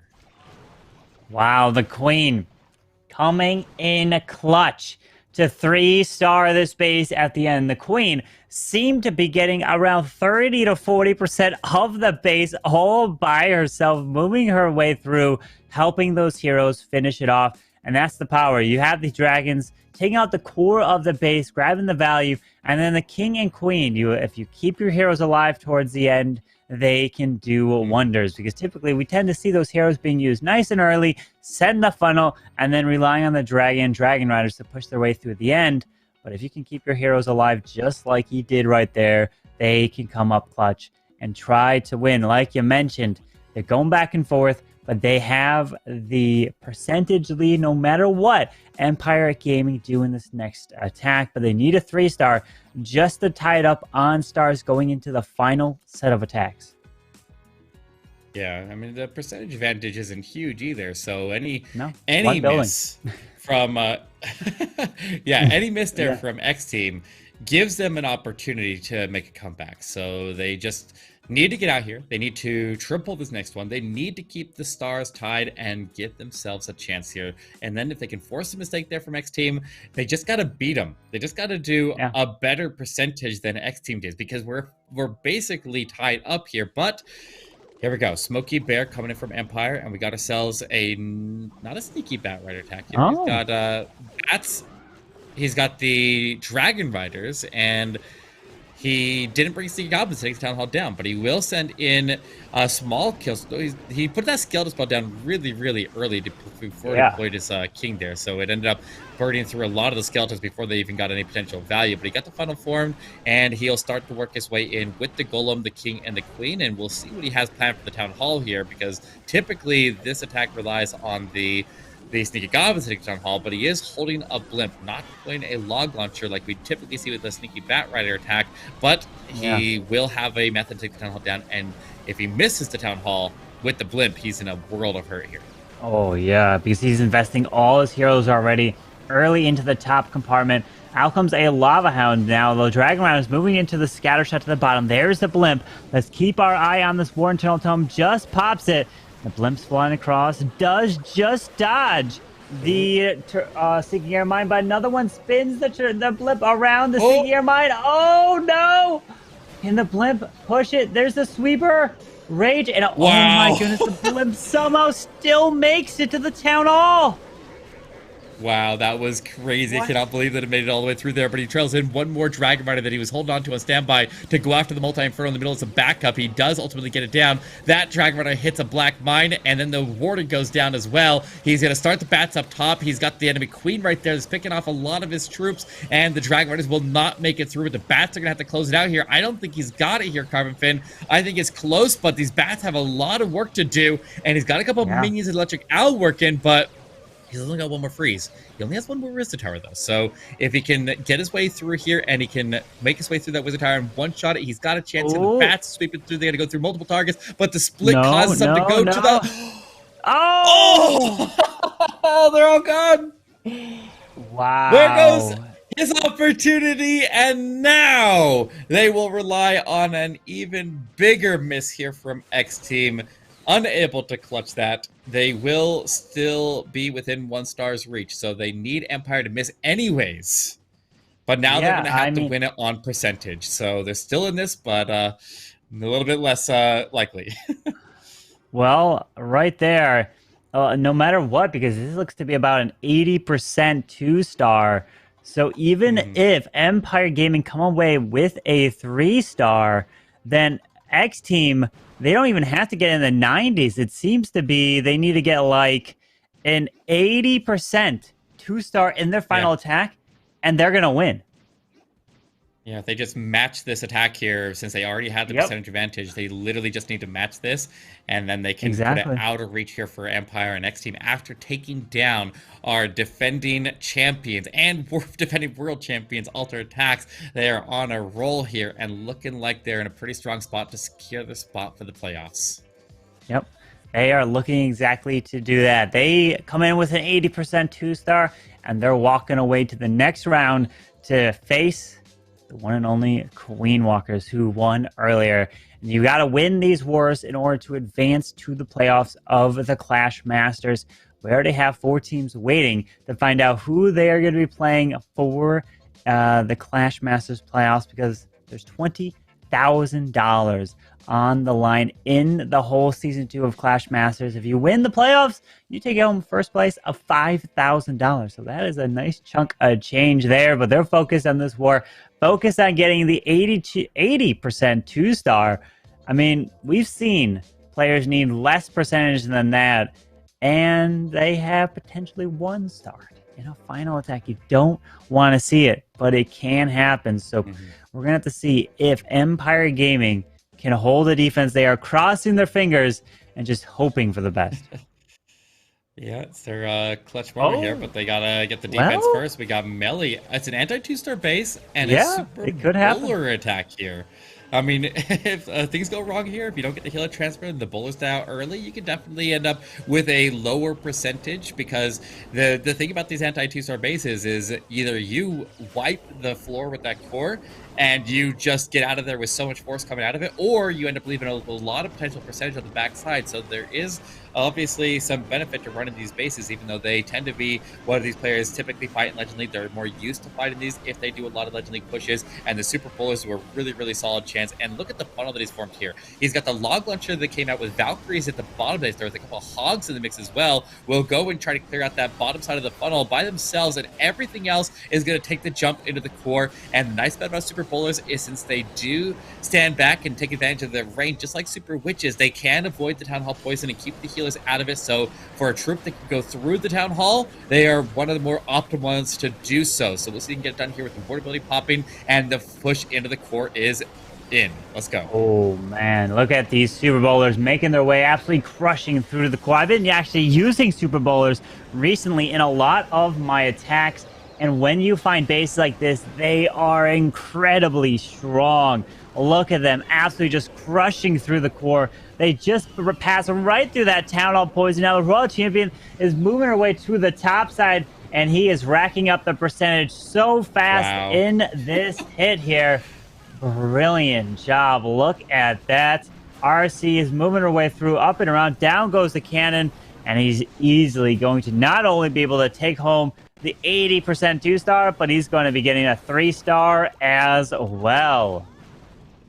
Yeah, you can use that RC ability for swag here, because he's absolutely torn this base apart, putting it out of reach, racking up the 13th star, as Empire Gaming at best can do 12 in this war here. So they will lock in the win and secure their spot for the playoffs to join the Queen Walkers and the other 4 teams that made it through in the open qualifiers, and continue on to play for the $20,000 prize pool. Brilliant attack here from Melly, but we still got one more. We got to see Empire Gaming close it out and see if they can get out with that 12th star and walk away with their heads held high. We're going to see what the final attack will be. But yeah, X Team advancing, like you mentioned. They will be taking on Queen Walkers in their next match, which will be tomorrow. We do have still 2 more matches here today to find out who is going to be qualifying for the playoffs. But X Team, they are breathing a sigh of relief. They are advancing to the next round, and they are locking in their playoff spot. Still, we have Empire Gaming look to be coming in with the 3-star as well in this final attack. So they want to hold their heads up high. They still made it to this round of the Clash Masters, but unfortunately, there was no prize money on the last chance qualifiers. So they are going to be going down, cannot advance to the playoffs nonetheless. But still, we're going to have some great matches to come, Eric. Yeah, definitely. This has been already a wild ride so far. Roller coaster of wars here, as they're just up and down. The leads are switching back and forth, and this one was no exception here, going down all the way to the final attacks here, and they were able to clutch it. That last attack was absolutely brilliant. It was the perfect base identification here to choose the right attack for the base that they're going after. But that's the risk when you run those anti-2-star bases, when you have a base that can be taken out with a usually almost guaranteed strategy like that. Like those Super Bowler attacks has ripped through those anti-2-star bases with so much in the core there to pick up, as long as you can get the funnel, and he had the funnel solid. But now we got Old McDonald coming in to close out the war, and he's coming in with a Queen Charge Lalo, one of the hardest attacks to perform in Clash of Clans. But honestly, for these players across the pro scene, it has one of the highest hit rates out of every attack, because these players are so proficient with it. Yeah, with this Queen Charge, looking to get the value. And look at this. We have a kind of ring around this Town Hall, meaning the Queen can just loop her way around. If she steps in, she can grab the Town Hall, continue her way around, and get access to both scatters, the multi-target Inferno, a ton of stuff around this area. So he is setting up the funnel, so he's going to take advantage of the natural design of this base here. Yeah, but the downside is the CC is so far away from the entry of the Queen. He maybe could try to pull it, but there's a couple of buildings out on the edge of the base that are blocking a CC pull if he wants to do it that way. He still will need to find a way to deal with the CC. He's got the poison on standby and a freeze to make sure his healers don't take damage from the Town Hall as he rounds around it. You'll get the scatter shot, and he actually end up picking up both of the scatter shots. But no, I think he's actually going to avoid the poison there. The Twin Trap actually works to protect him a little bit there and delay the Queen from dragging her healers into the poison. And here we go. He's got the CC pull, and the Lalo starting in from the bottom side. And the Queen is locking onto this multi-target Inferno. So she takes that down, but we do have the air defense off to the left. But the RC ability goes through and takes that down. Now she's getting stalled up on the Lava Hound, but she will be going down. Rage up again. There's red air bomb straight into the middle. The Queen is continuing this epic push through the whole core right there. And now these balloons with that Stone Slammer still intact as the poison has a freeze to use. You can make the Hound use the poison for these pups. Brilliant job. And this is a very nice attack. Uses a minion down south to clean up that cannon down there. And a Stone Slammer doesn't even need to pop here. Fantastic value with that Queen charge. Yeah, these are, once again, heartbreaking to watch here when the triple of the team that is too far behind to be able to catch up does come through on the final attack.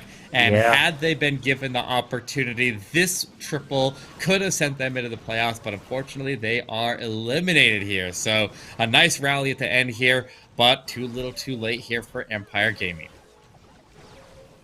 Empire Gaming is going to fall just a bit short here to X Team, which means X Team, congratulations. You will be advancing to the next round here, and you are making it to the playoffs of the Clash Masters for Season 2. So that's now the second team that we're seeing that is joining into the playoffs. So let's go take a look at the bracket and the teams that are competing here today. Because the first match we saw was Queen Walkers. They advanced, and they are going to be making it to the playoffs. So we're going to see Queen Walkers versus X Team. That will be tomorrow, so you're not going to want to miss that. And then there's two epic wars still to come here, Eric.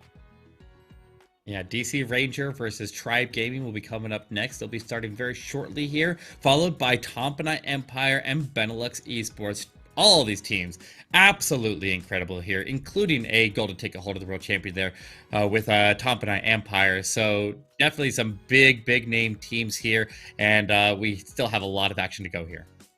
We do. We have Queen Walkers who have a golden ticket. We have Tribe Gaming who will have a silver ticket. They're going to be competing in the Clash of Clans World Championship last chance qualifiers. Then we have Tompanite Empire with a golden ticket. We have so many teams here that have golden tickets, silver tickets, and they're going to be competing still right here. We have DC Ranger that is going to be taking on Tribe Gaming. And we've seen DC Ranger before. They've played in a qualifiers for the Clash of Clans World Championship. So they have definitely been up at the scene. But I haven't seen them all too much in the Clash Masters. And they're looking to try to get a playoff spot with just a victory. Can they do it over Tribe? Or will Tribe get the victory and earn their spot into the Clash Masters? Now let's take a short break here. We'll be back for the next war in just a moment, but stick around. We got plenty more Clash of Clans, Clash Masters here to come.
Welcome back. We have now the third match here in the last chance qualifiers for season 2 of the Clash Masters. I'm Carbon Finn, joined here with Clash with Eric, and we have a huge matchup. DC Ranger taking on Tribe Gaming. The winner is going to the playoffs, and we've had some epic matches beforehand. So let's take a look at the bracket and remind our viewers where we currently stand with the wars to come here, Eric.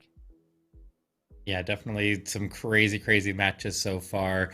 And 2 teams qualified, 2 more to go.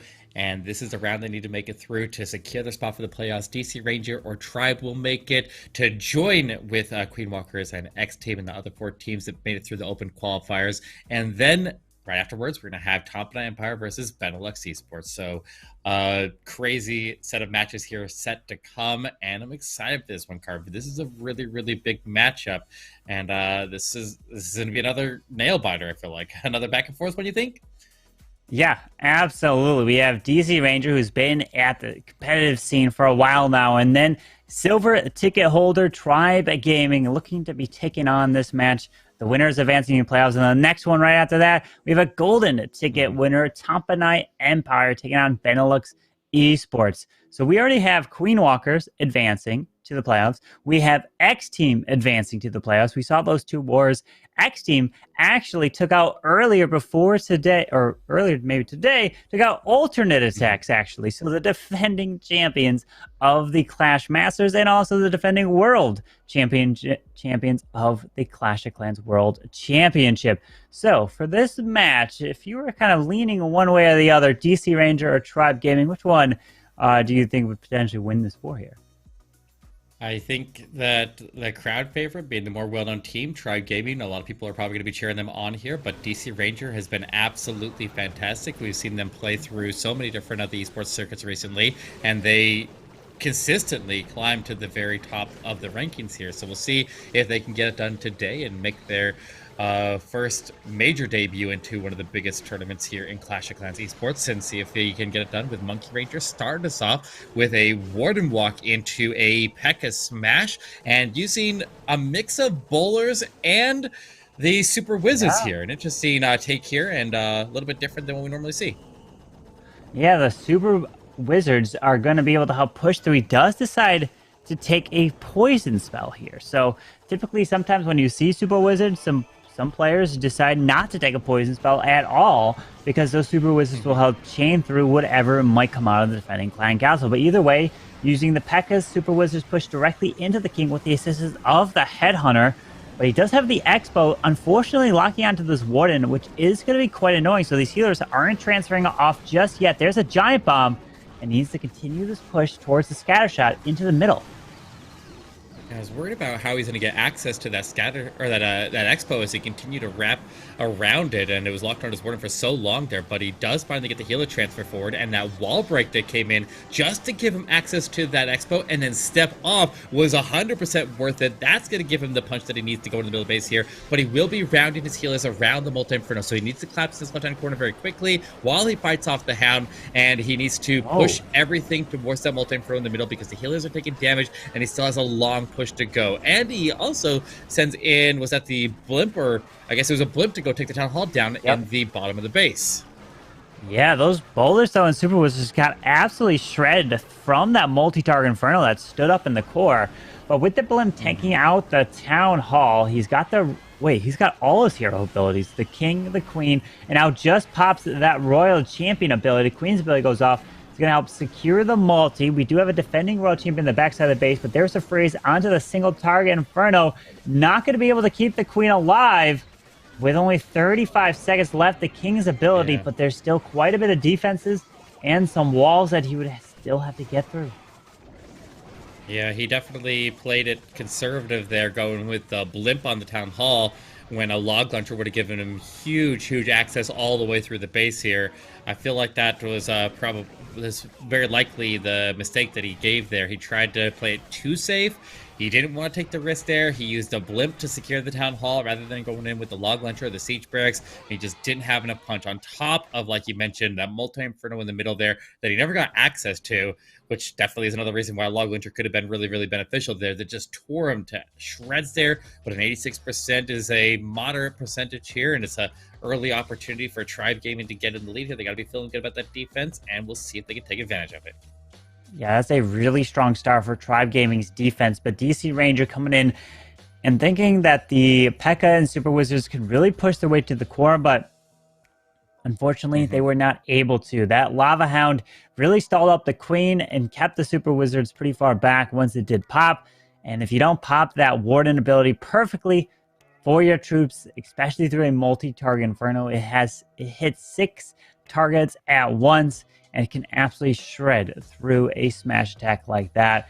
It was a really nice attempt, but the 86% 2-star defense is a very strong start for Tribe. So they're looking to start off with a 3-star of their own. Where will we see potentially either some Queen Charge Dragon Riders, which Tribe has been known for, especially incorporating a jump spell, or maybe even some Super Witches? We'll really have to see. Yeah, definitely. Tribe is fear the Tribe. I think a lot of teams actually do. They're definitely very, very well known and very for good reason.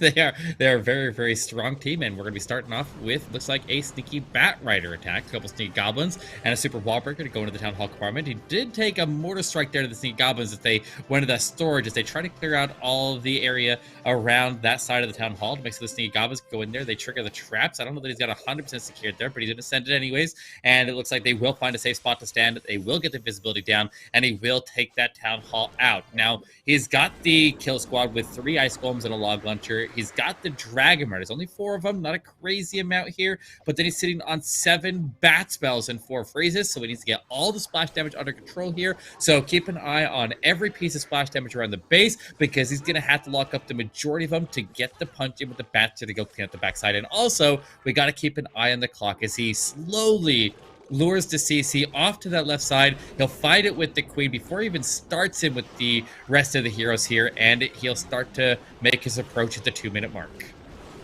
Yeah, with this King now moving in towards the Seagull Artillery, that Queen took so much damage from that one Lava Hound there. The Ice Golems are going down, moving his way through with the Warden, the Log Launcher, sending the Royal Champion in towards the bottom side to the left over there. But there is the freeze from the Ice Golem, freezing up this area. The Eagle Artillery is taken out here. The Log Launcher pops that Warden Dome, still has yet to pop the King ability, but this Royal Champion is not going to be going for the multi, while the King and the Yak are trying to beat through this wall. The Queen does have her ability, moving her way, continuing this push straight to the middle. She's going straight in while the King veers off to the left there. That single Inferno is going to get frozen up there. Also catching the Queen with the freeze there. The King's going to pop his ability. He's going to search forward and take out the King, or the Queen, I mean. But here comes the Dragon Riders in from the top side. Counting splash damage to the base. We see 2 in the bottom compartment. Looks like the King is going to go in there and potentially at least take some of those, which will give an opportunity. And he's actually looking. Oh, did they take a shot to the scatter shot? I mean, he's still in a strong spot there. He freezes it up as a failsafe anyways, but look at this. There's only the Test Farm on the backside. That's the only real threat to the Bats right now, just because all the remaining defenses here fire so fast. That's the only way that these Bat Swarms are going to be stopped, but he's honestly looking really, really good here, Carvin Finn. But look at all the red bombs going up in the middle, barely dodging those Bats. Wow, those red air bombs over there with another Invis spell to use. A Seeking Air Mine picks off a Dragon Rider. These Bats, another Seeking Air Mine here. The Dragon Rider is going down. He has 2 Dragon Riders still left to use, but he's got the minions around. 25 seconds left. Has some Headhunters he can deploy for cleanup. He finally does. 20 seconds makes the Dragon Riders invisible to try to keep their health a little bit. But these Ice Golems are somehow still alive in this attack from the very start. Oh, nice split. Nice split there. The Dragon Riders go to 2 different buildings there. That's going to give him a chance here. He has the Ice Golem still just chilling in the middle, but he's going to come close here. Coming out of the final attack. Gets it on the buzzer. Maxi puts Tribe Gaming in the lead here. And they will be 14 buildings and the star up above DC Ranger. Very, very close there. And we knew we had to be keeping an eye on that clock there, as he did go off into that with a slow start, but he barely catches it and gets it in anyways. Barely was able to just get that done. Eve Maxi, great attack. Utilizing the Sneaky Goblins and the Dragon Rider Bats. We've been seeing it actually a handful of times here today, showing the strength of that. As long as the Snaky Goblins can secure the Town Hall, you send your heroes on the opposite side, grabbing the Eagle Artillery in as much splash as possible. And then as long as you focus on those bats, and that was a little risky. The bats coming around with a scatter shot got hit. He was able to get it done. Well done.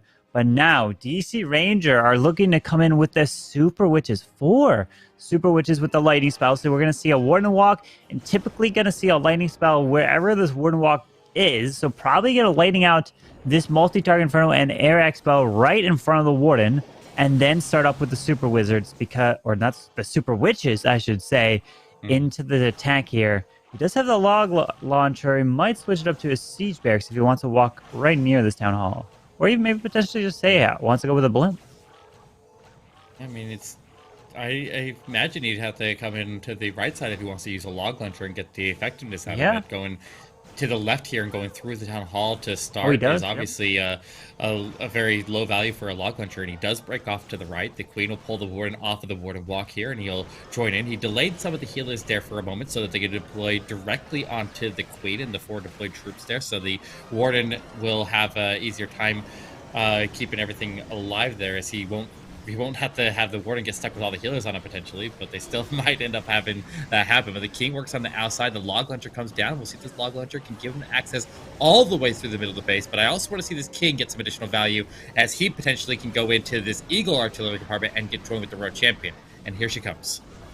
And with that wall break for the King, he's going to step directly into these Teslas. The Eagle Artillery, the RC is going to help tremendously moving her way towards this Eagle Artillery. The log launcher is still going, opening up towards the core, pops that Warden ability, and there it is. The core of the base is open for that multi-target Inferno. Still trying to open up to the Town Hall, and yes, the log should open those final walls, making it to the Town Hall. This pathing for these Super Witches is looking perfect through this base, pushing his way around. Even has a jump spell at this point, which he doesn't need to technically use if the Queen steps directly into the Town Hall. Yeah, honestly, just don't use the jump at this point here, and make sure that the troops that are on their way to the Town Hall continue to go through it. But he might, after the Town Hall goes down, use the jump to get over to the Scattershot and get some more value out of the big boys. They're running off with the healers right now, going south on the base, and dumping their way out into actually a tanking position for the Royal Champion. She sweeps around. He's still looking good. He's got plenty of time. Sometimes these Super Witches can be a little bit slow, but he's ultimately going to use the jump up on the top side to push the Queen out of the base there, and she can get away from the poison. She can continue to pick up value, but I don't think it matters too much here as he continues to wrap around here. He's still got the Unicorn, the Warden surviving, and he even puts in the Headhunters on the backside to give the Royal Champion a little bit of tanking. Everybody will join together here, and he will push into the last couple of defenses, and I think he's got it under control here, Carvin. Well, the Royal Champion, the Archer Tower is locking on this Warden here. 18 seconds. He's got to move his way to these final 3 buildings. Down goes the Elixir Collector. The Tesla is still standing. The Warden's taking some damage. Down it goes. 8 seconds. Can the Archer Tower be secured? And yes, it is a 3-star for DC Ranger. Well done. They're going to be answering just like Eve Maxi of Tribe getting the 3-star.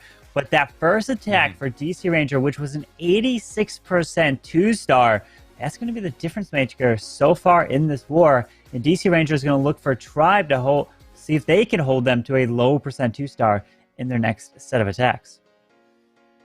Yeah, definitely. This is what they needed, though. This is what they need. They matched the triple that was put up from Tribe, so they are right there in the running here to potentially take the lead, and we'll just have to see if Tribe Gaming can answer it. I mean, anything can happen with any one of these attacks here. We could see this percentage land anywhere if something goes even slightly wrong, especially with these Queen charges that you mentioned that Tribe Gaming loves to do, because a Queen charge going south in the very beginning of the attack there, you run into, like we've seen these bases with the 6 red air bombs packed together that troll the Queen Charge entries. There's so many things that can go wrong, but they're not even going to try the Queen Charge. They're going to go in with a Sui Hero Lalo, which in its own right is a lot of risk as well. So we'll see if Nebrex can get it done here as he starts in with the King and the Queen and wall breaking the Queen in to go take the Town Hall, as the CC is offset away from the Town Hall just a little bit while it's on the edge of the base, giving a perfect opportunity for the Queen to step in there and take it down, which will free up his Warden and or his Blimp them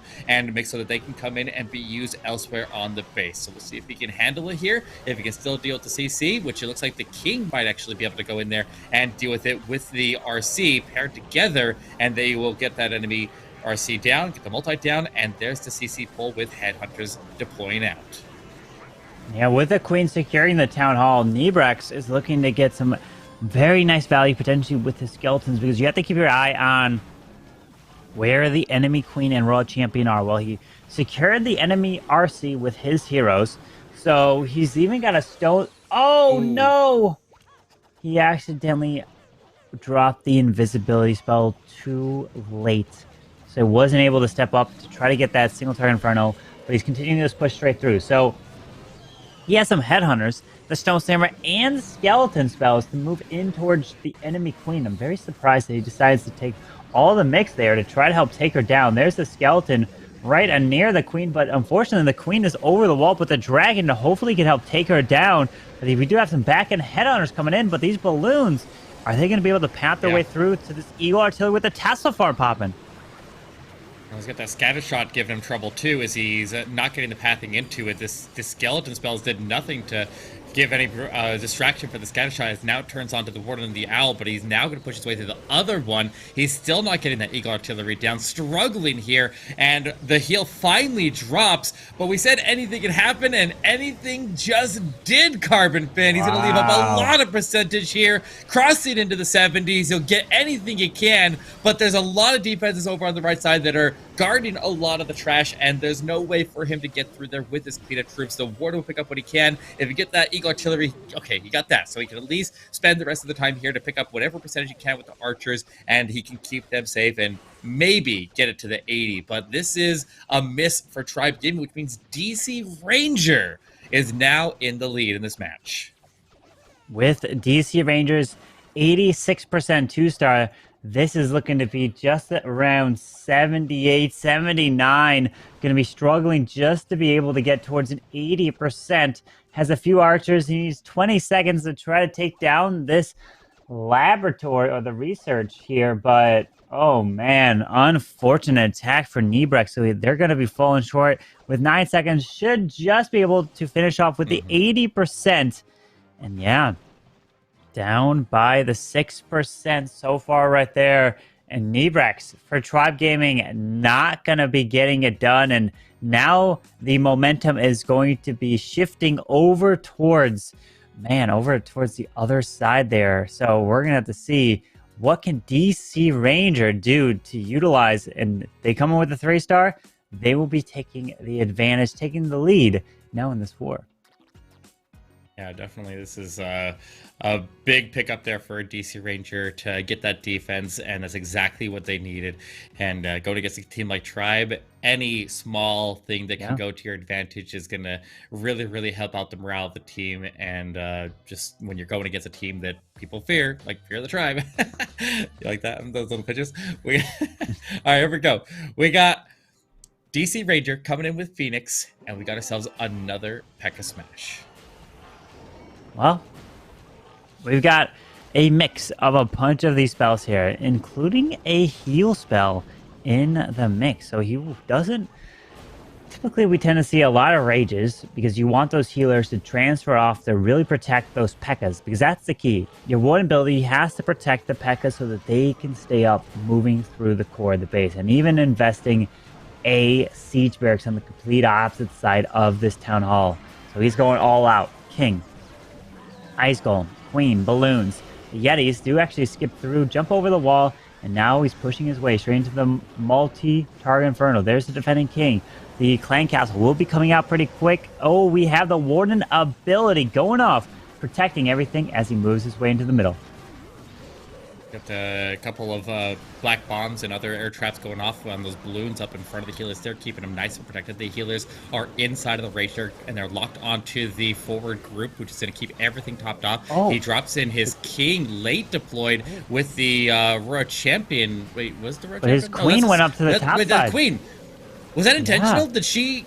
Yeah, that was intentional. He dropped her in, either he forgot to drop her in, or he just reallocated her to the top side of the attack there, but she steps in there and gets the scatter shot down. And You don't think it's intentional? I don't know. That's hard to say, but he has to push going to the town hall here, Maybe. and he's got the witches working around with the Royal Champion joining them. Huh. He's looking pretty solid here, but I mean, that scatter shot not on the backside is definitely going to help him, and a troll test in the corner will quickly go down to that baby dragon. He's looking pretty solid here, Carbon Fin. A little bit unorthodox on how he made the approach there, but it's working out phenomenally. It is, actually. So, I mean, I need to take a look at that again to see if he did that on purpose, right? Because the queen going toward the top side scatter actually ended up really getting some nice value while the king pushes way straight into the core. With the warden ability, you just think like, okay, hang on. He accidentally either forgot to drop his queen and then just sent her, or she pathed the wrong way.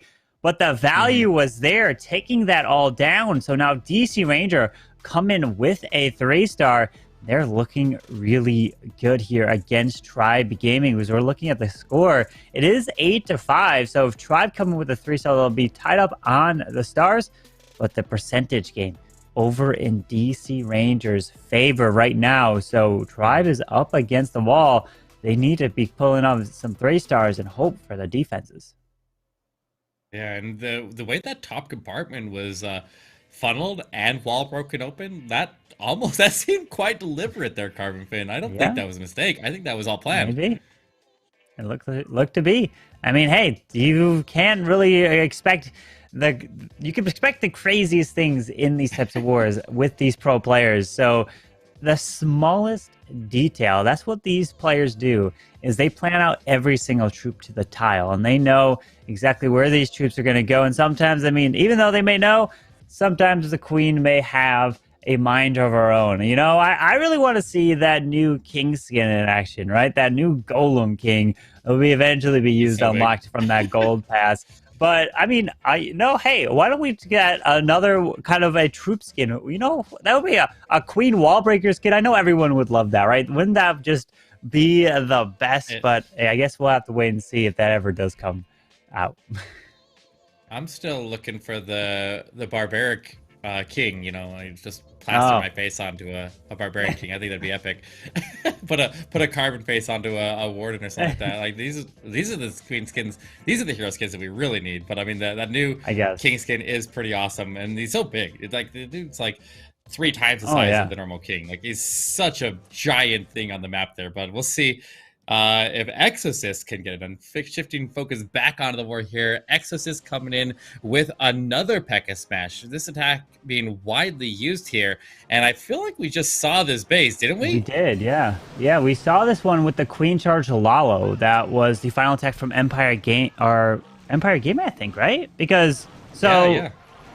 Okay, so this is I was like, well, first I was thinking like, okay, like this is the same clan, they're rerunning a base, but I was like, whoa, this is not the same, this is a whole different clan. So they've just got the same base here. So I guess the Exorcist is saying, hey, I'm coming in with a P.E.K.K.A. smash. That lightning spells right into the core, an early blimp. So he's going to invest quite a bit here. He needs these P.E.K.K.A.s, the super wizards, to then make their way over towards the town hall, which is on the left side.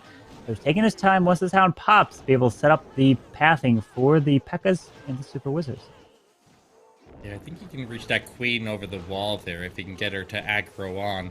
It's kind of a long reach there, and she may or may not actually be able to pick her up. And I think he actually will ultimately get her there. Okay, he sends it ahead her to help deal with that enemy queen, and we'll see if he can still get that down. But the Yeti is already forming the funnel all the way up ahead here as we wait for the server to catch up, and it looks like it does. There's the freeze, locks up the queen, takes her down with the head on her, and preserves his queen ability, raging up as he goes in the compartment. And after he clears the compartment, there's the jump. Wait. If he's doing a queen charge at the town hall, that means the P.E.K.K.A. smash is coming in completely separated from the queen. And it'll do him as 2 completely different phases of the attack here, Carbon Fin. This is actually a really clever way to do this. But he's got no spells left, though. That's the whole issue now. So he's going to be pushing around with these super wizards with no spells. One more super wall break. The queen's ability has been used. She's walking away to the top side of the base. So there's the Warden Tunnel Tome, the wall break to the bottom, breaking into the multi-target Inferno. The Ice Golem, Headhunter, Royal Champion help take down the defending King over on the left. Now, I'm worried about these Teslas in the middle. Like, I think he has enough force to be able to go through here. He's got the Ice Golems that can help protect over on the right side. The King still working, gets the Multi-Inferno down, and he will eventually go down over there, but he's still got so much force moving through. I'm mostly worried about whether he has enough time to go back for the Teslas in the middle of the base, because he's going to have to beat through some walls to get there, and depending on how things path, it'll determine whether he has enough time to make it. But he's still looking, honestly, pretty good on time, and he'll start to drop in a little bit of cleanup over on the right side to go pick off that CC, but it does hit by a red bomb. And I mean, look at the time though. He's finished his own time efficiently with so many troops left over, and he's got it under control here, and that is going to keep them in this war.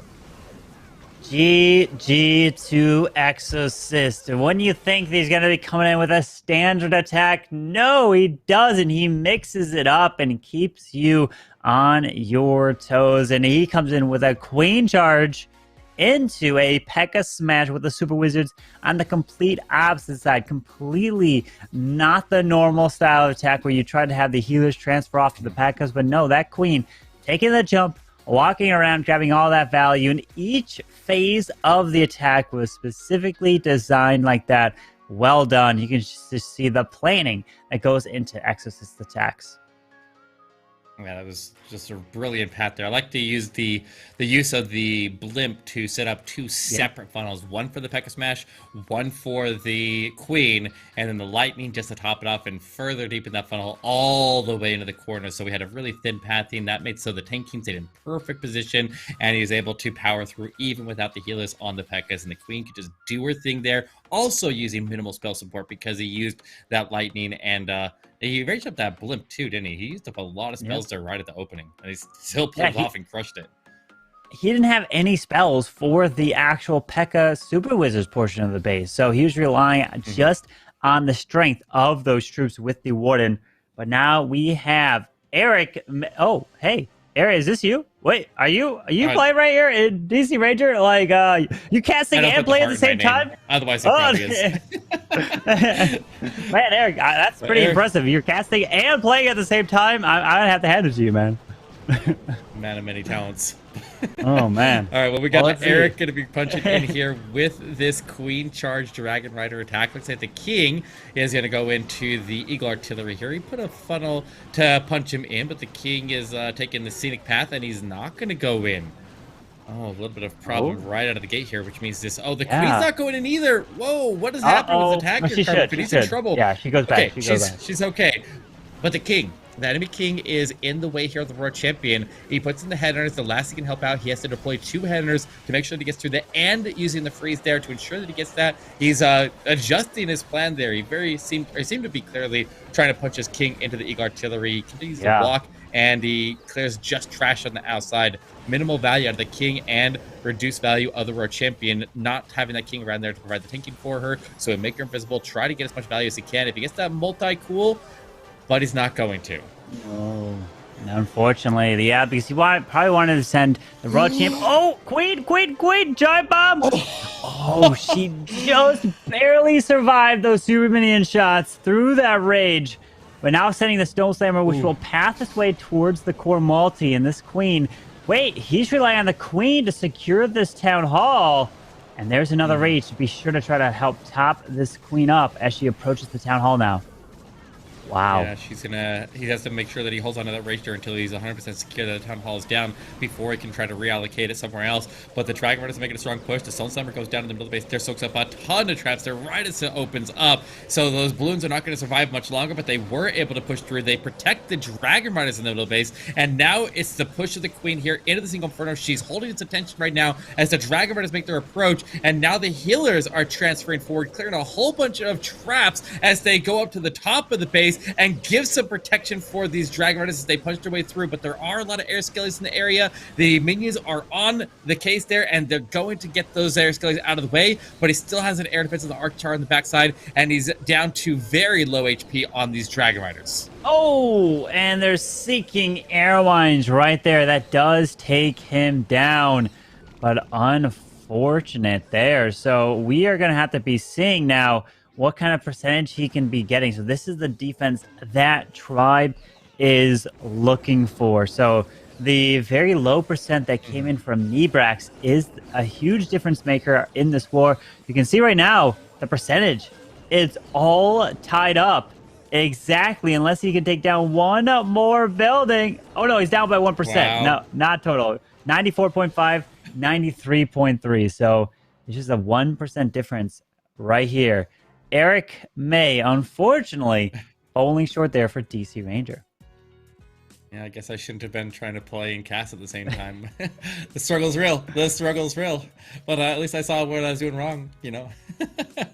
All right, well, let's see if Tribe can take advantage of this. This is a opportunity for them to get a star up in this war, and we'll see if they can. Otherwise, that percentage will determine who's going to stay in the lead here. And looks like a DC Ranger with the percentage advantage right now.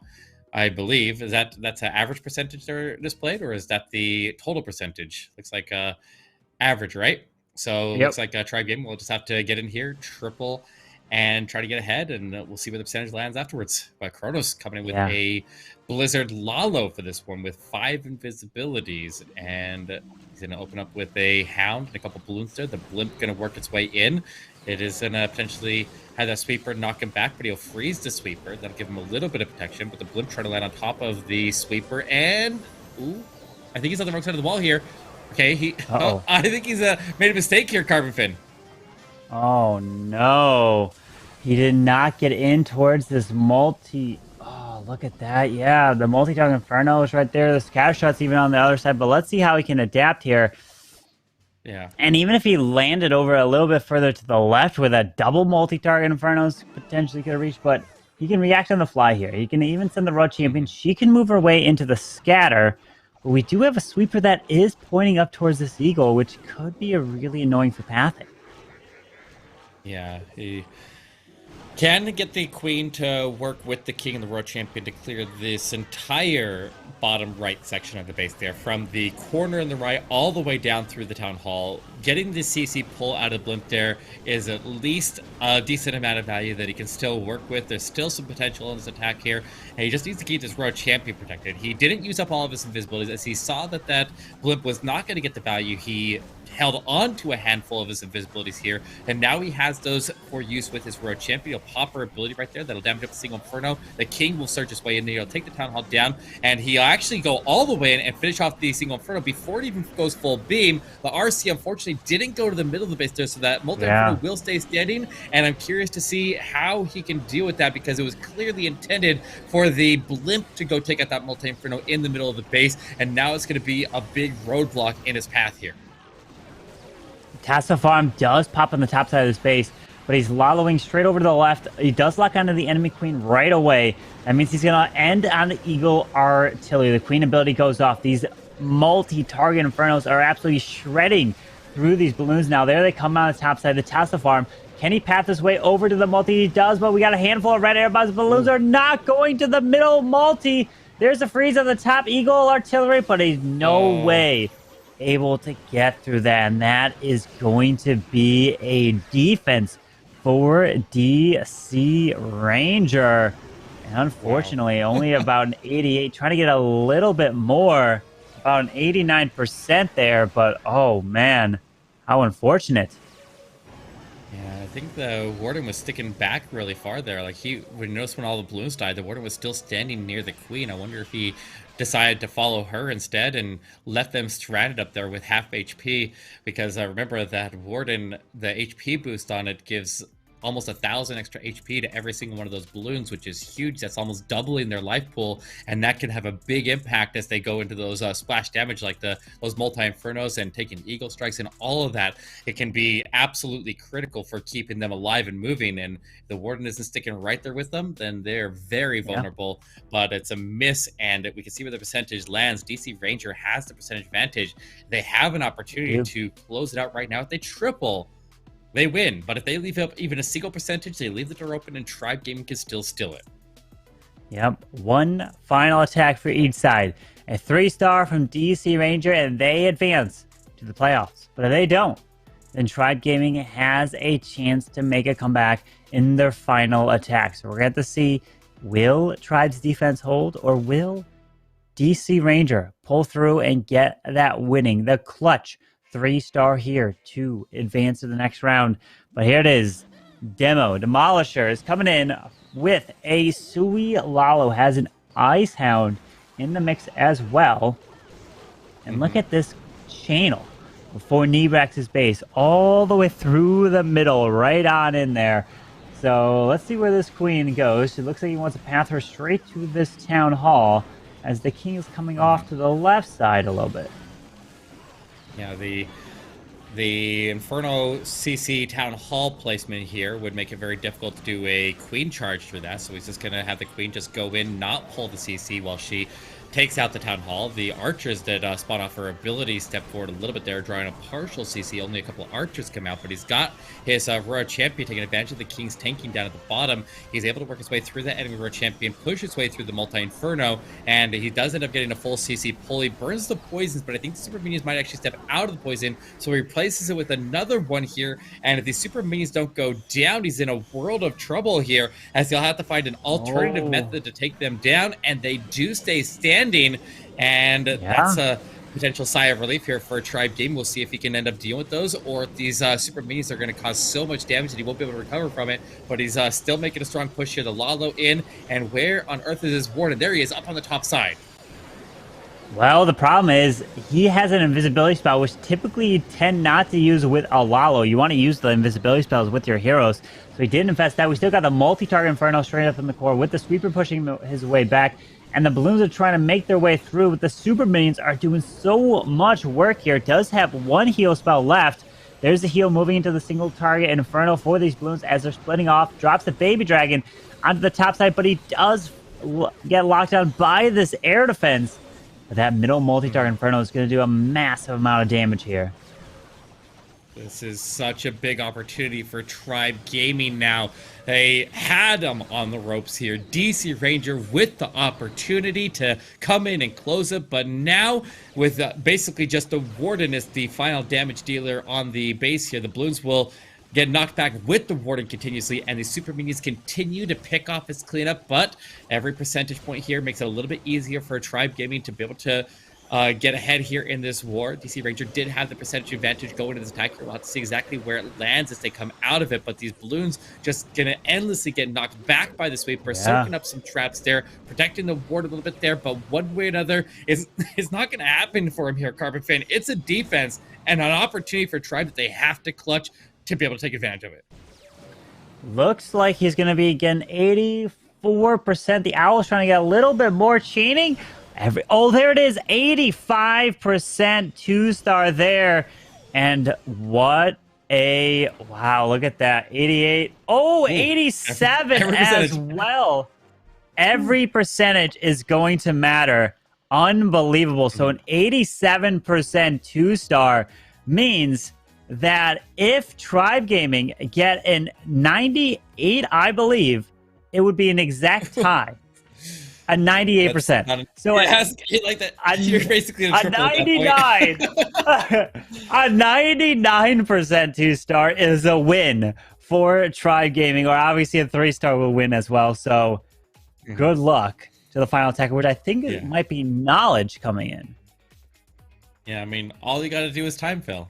All you gotta do is time fill and come within inches of the 3-stars. So that's not too much to ask here, right? This is Tribe Gaming we're talking about. So with only a couple seconds, we're gonna find out how this war resolves. One of these teams will be moving on to the playoffs, and the other one will be eliminated. Here we go. Knowledge coming in for the final attack of the war, and he's going with a Blizzard Lalo. So this Blizzard gets the value that he's looking for and sets this up correctly. That he's got a pretty solid chance. But he's going right for the channel, and he's even gonna put in a super wall breaker? Yes, he puts in a super wall breaker inside of the blitz so that it opens up the walls and gives him access to both of the defenses on either side that he otherwise wouldn't be able to reach. A brilliant startup here for Knowledge and living up to the name. And the Queen. The Queen was just one shot away from going down, unfortunately. So remember, you're just joining. If Knowledge of Tribe Gaming gets a 98% 2-star, it is a tie war. 99% is a victory, and a 3-star obviously as well is a win for Tribe. You win this war, you advance to the playoffs of the Clash Masters. starting off this queen and king, pushing their way straight into the town hall. We're going to grab this valley. Still has yet to deploy the royal champion, but we do have the queen just barely up. I mean, the queen could even go down from like lava pups or something. That's how low her health is. But here goes the ice golem on the left. Royal champion. Queen's ability should secure this town hall. I like this road champion path. If she goes all the way in there, takes out that multi-inferno, he's set up so nicely here. He will need to potentially do something about this enemy queen. He just lets the road champion take the last shot at it. He doesn't freeze her, just continues to push his way through. The RC ability is going to be able to take out the sweeper that was facing to the left. The Lalo will come in from the bottom, start on the Eagle artillery. Now we do need to be paying very close attention to this enemy road champion. He started Lalo with the king as a potential roadblock for headhunters to come in from the bottom of the base here. So he's going to have to hold on to his ward ability for quite a while here as he works his way in and just rely on the freezes initially, and it looks like he's doing a pretty good job of that so far, and he even has to trail in a couple extra points to go pick up the wizard tower that was left behind. And now as he passes the king, he's got the headhunters and he'll need to protect them to come in from the right and go after the enemy RC. And does he have that pathing? Are they even deployed? They haven't deployed, and he already popped it. I'm worried now. I don't know if he... Come on, get her, get her, get her. Oh, the scatter, the balloons path. Another freeze goes down. Balloons are moving their way through. They make their way to the scatter shot, but we got two wizard towers still standing. With 38, 30. Oh, they do. Oh my, the beautiful split. The warden and the owl, they take down the wizard tower. Oh my god, he still has a chance here, Carbon Fin. I don't know if he has a no time would be really close. The king's gonna solve some of the cleanup on the side. The minions, I hope, will go to the middle place there and say off of the king, but they all go to the king. It's going to cost him time. Time is the biggest factor here. Wait, does he need a 90? Oh, there it is. 96%. And it's all tied up. So 97. And there it is actually 98. He gets it. And a 3-star as well. No. Oh, it's a 99. That's exactly what he needed, Carbon Fin! Yeah, he got it! Just a few buildings over. And it's a 3, or I was going to say not a 3-star, but it's a win for Tribe Gaming indeed.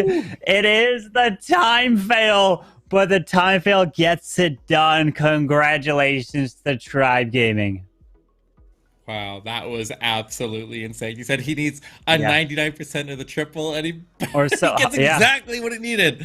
Literally, they come down to just a couple. I guess it looks like they were overall ahead by 3 buildings. We're off a little bit in our calculations. 3 buildings, so 96 or 97, yeah. It's close. Yeah, one way or another. I mean, that's that could have gone either way at the end there. He got lucky. He's able to continue to push his way through and barely missed a 3-star anyways. Incredible. So let's go take a look at the bracket and see where all the teams have kind of ended up, right? So we have, at the very start of today, Queen Walkers advancing over Aphelion. X Team taking out Empire Gaming, and now Tribe Gaming advancing over DC Ranger. All those teams had advanced to the playoffs no matter what, but they will be playing tomorrow as well to determine seedings. But then we have one final war here today, which is between a golden ticket winner, Tampanai Empire, taking on Benelux Esports. One of these teams is going to be joining in, I guess, either one. Whoever wins this next war will be taking on Tribe Gaming in the next round, which will be tomorrow. So these teams been an action-packed day so far. Eric, just with these moments, which one of this has really stood out to you? I mean, that last one, obviously, right there. But I mean, every single one of these wars has just been back and forth all the way through. Yeah. I feel like every single war is a roller coaster here, which definitely makes it a lot more exciting. I'm hoping this next one is playing out the same way. But I mean, there's definitely some really, really cool attacks there. I'm loving the little bit of creativity that we're seeing there. Like all the way back, we saw like Klaus using the log launcher to form funnels for Sui Hero, like just little stuff like that, like all kinds of weird stuff that we're seeing throughout here. And they're just really clever attacks here that are taking down very interesting bases. And we'll see if that continues here.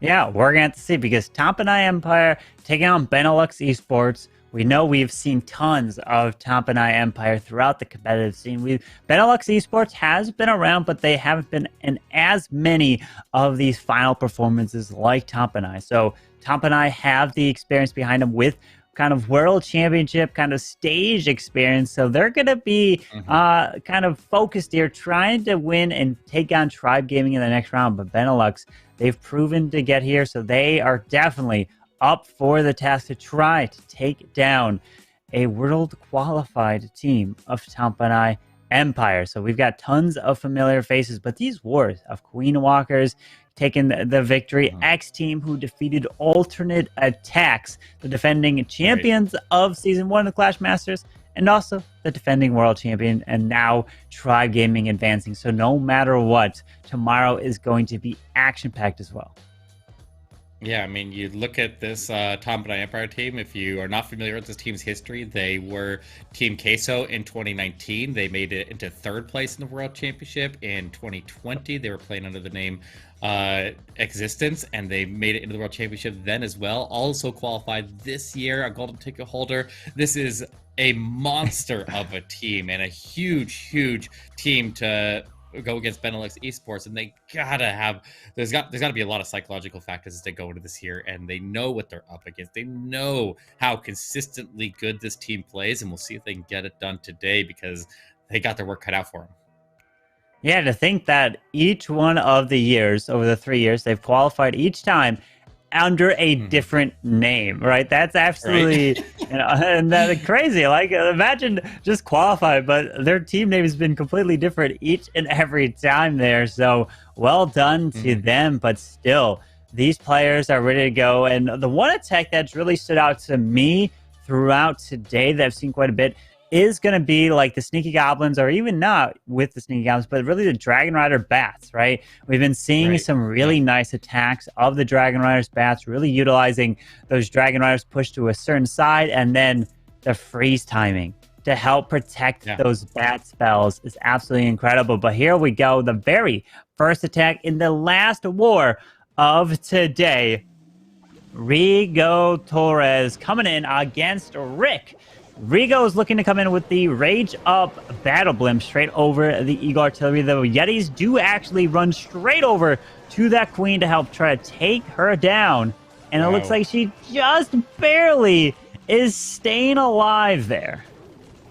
Yeah, but he got all the value that he could have hoped for, other than the last little sliver of HP on that Queen. He got the CC pull. He got a big chunk of the base there taken out, got a major defense, and this Queen is going to have an easy path to not only go into the status shot here, but potentially move on to go pick up the Town Hall, unless he decides he's got a different plan for the Town Hall, like the King going after it. But he does have a Lalo here, and he will need to deal with that enemy Queen still standing on the base, and the World Champion is far away from where the Queen is entering, so he'll need to make sure that he has a plan for them, and we'll see if he can still push his way in and get those done. But it looks like he's got 2 super wall breakers, and judging by the wall shape here that he has between the Town Hall compartment and the Queen's entry compartment, that's a very defensive feature on the wall shape there to make so you can't wall break in between those compartments, and it's going to make it very difficult for him to make the transition if he wants to go there. So he may ultimately try to go deeper in the base. Well, let's see exactly what he does here, but it doesn't look like the King's going into the Town Hall. He's coming in opposite on the north side of the base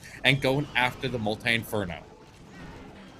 Yeah, with this Queen off the left, continuing to push through, gonna grab these the Air Expo, Ground Expo, continuing this push for the Queen closer to the Town Hall. It does have one more super wall breaker, but he does pull a Seeking Airmine. And here comes that super wall break, which is directly going to open up and give Queen access to this Town Hall now. Yeah, that was a really clever placement on that super wall breaker. I was wondering if that's what he's going to attempt to do with it, and he does, and he gets the access in. The King finishes off the enemy Queen up top. He's going to work with the Royal Champion as they continue to punch through there, then join in with the Lalo and the Warden coming in from the right side. They're going to work their way across there with a little bit of a distraction of the heroes up top, keeping that scatter shot under control as the Lalo makes their approach. And if he can get this enemy Royal Champion dealt with, which he does with this Queen, then he's on to a really strong push into the core of the base. With this push through the bottom side, these balloons making their way through. There's just an air defense wizard tower. 35 seconds left. He's got 2 freezes. He's got a baby dragon balloons, and this is a beautiful crushing 3-star coming in from Riga Torres of Tampanai Empire. Beautiful job with plenty of spells left over, swagging so much, and absolutely crushing this space, and starting off with a 3-star. Yeah, definitely. And you don't expect that queen to be able to transition between those compartments. Like I said, that wall was specifically designed to prevent that from happening, but Rigo's found a way around it, which means there was very unlikely to be a lot of traps there blocking that path, and he took advantage of it. He found a way, solved the puzzle, and he got the 3-star, and Tampanai Empire starting off strong in this war here. Absolutely love it. Yeah, starting off strong is the perfect way to do it. We've seen some wars starting off with 3 stars, starting off with a 2-star. It's just that momentum. You want to be having that momentum going into the very first attack, especially because if you don't have that last final attack, you don't know exactly what you need to get if you have to clutch it up. Either you have to get a percentage that we saw in the Tribe Gaming War with the final coming in the final few percent, just edging out that percentage victory. But teams like Tampanai Empire are used to putting up 13, 14, even perfect war. So Benelux Esports is going to have to put something up similar to that to have a chance here today. Yeah, definitely. And with the psychological factor of the lead coming out of the gate there potentially for Tampanai Empire, you can't underestimate how big of an impact that has on these players as they get ready to go in here with a Queen Charge hybrid attack. Kind of a maze of walls and small compartments around this town hall compartment, but he will very likely want to go in through the single inferno as a priority to make sure he gets that down before he worries about the town hall. And he's already got the funnel up ahead here, but we do got to keep an eye on the CC pull, and if he ends up pulling the CC and then getting locked onto a hound while he's under fire from the single inferno, that could cause a lot of problems. Super Wallbreaker gets a partial pull, catches a black mine as well, as this is a very probable entry for a queen charge, but a couple archers peel out of there, and we'll see what else comes out. But delaying with a couple of archers in there, the hound comes out late, and there's no, you gotta make the hound. You gotta make the hound invisible. No, because so that the queen can ignore the hound and go for the single. Oh, that's unfortunate. So now let's see if this queen can continue to push through into the town hall, but dealing with this single target inferno. But he does take it down to keep the queen going. Yeah, now he can. He wall broke down the line there, and he sends in. What was the purpose of that wall break down the line there? I'm not really sure, but the P.E.K.K.A.'s going to take it and try to circle into the king. The king is chasing off to the left side there as his king continues to wrap up the wall. I mean, they'll play tag there for a little bit, but they'll eventually take that section of the base down as the queen continues across the core of the base, and we'll see if she can actually stay into a really safe spot. She takes that row champion and then tanks something on the backside. That'll be enough value, and he's even get a healer transfer off of the queen and onto the middle of the base as the sweeper knocks the healers away from the queen. Yeah, with the healer transfer, now he has one more heal to use as well. Queen ability. So the queen got her value, plus her ability will go off. So she'll take out the bottom side. Oh, does find a tornado trap. So we have a bomb tower down there, which will be the annoying part. But we do have a Tesla farm popping up off to the right side, dropping a few balloons to help provide a bit of distraction from the wizard tower. And now he's approaching here with an RC ability still intact. These healers hopefully can keep these hogs healed up as he moves through this back portion of the base.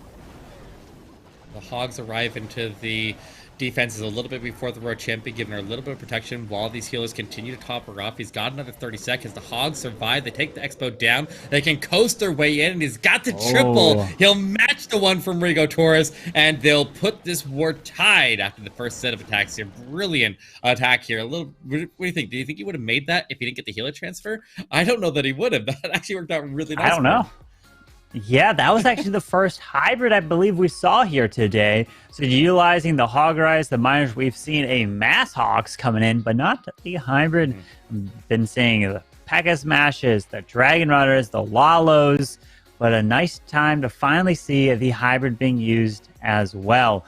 And it's a strong attack. The biggest thing is whenever you charge that queen into a single target in front, you have to be careful. You got to try to keep that queen alive. But in this case, the healer transfer off to the hybrid actually really benefited him. Typically, you don't want to see that. At the end of the day, a nice job. Benelux answers with a 3-star of their own.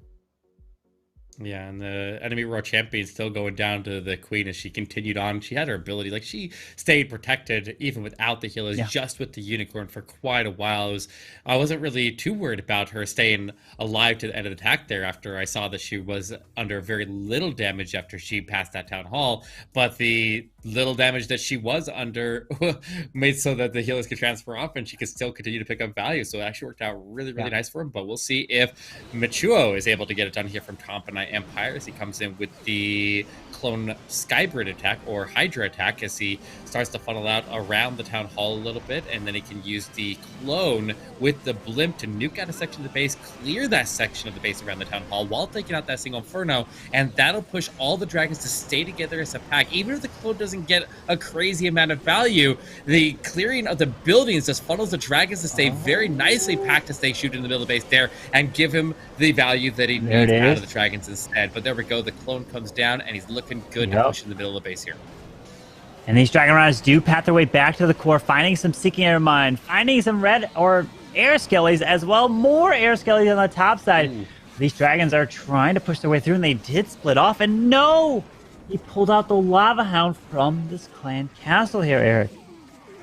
Yeah, and he's got this enemy queen that's still around in the mix there, which is going to make it very difficult for his royal champion to move through. That's the whole point of using the heroes on the top side and the clone blimp on the bottom side, is to keep all the dragons together while they punch into the middle of the base there, so they can destroy the CC before a hound can come out, and they can have the punch to get that enemy queen out of the way, so the royal champion has a chance to move across the backside of the base. So now he's going to struggle here. He'll use the skeleton spell to try to keep that enemy queen at bay, but this multi-inferno is going to be a little bit of an issue. It's clearing those skeletons very, very quickly, and he'll even freeze up there to try to push his way through that. He's not 100% out of this, but it's not looking great for him either. He'll punch his way through that queen, the royal champion trying to hang on, but the electric owl also getting taken out, and that is going to stop this attack in its tracks. He's going to leave up the core of the base here, and it's going to open up an opportunity for Benelux Esports to get ahead above our golden ticket holder here.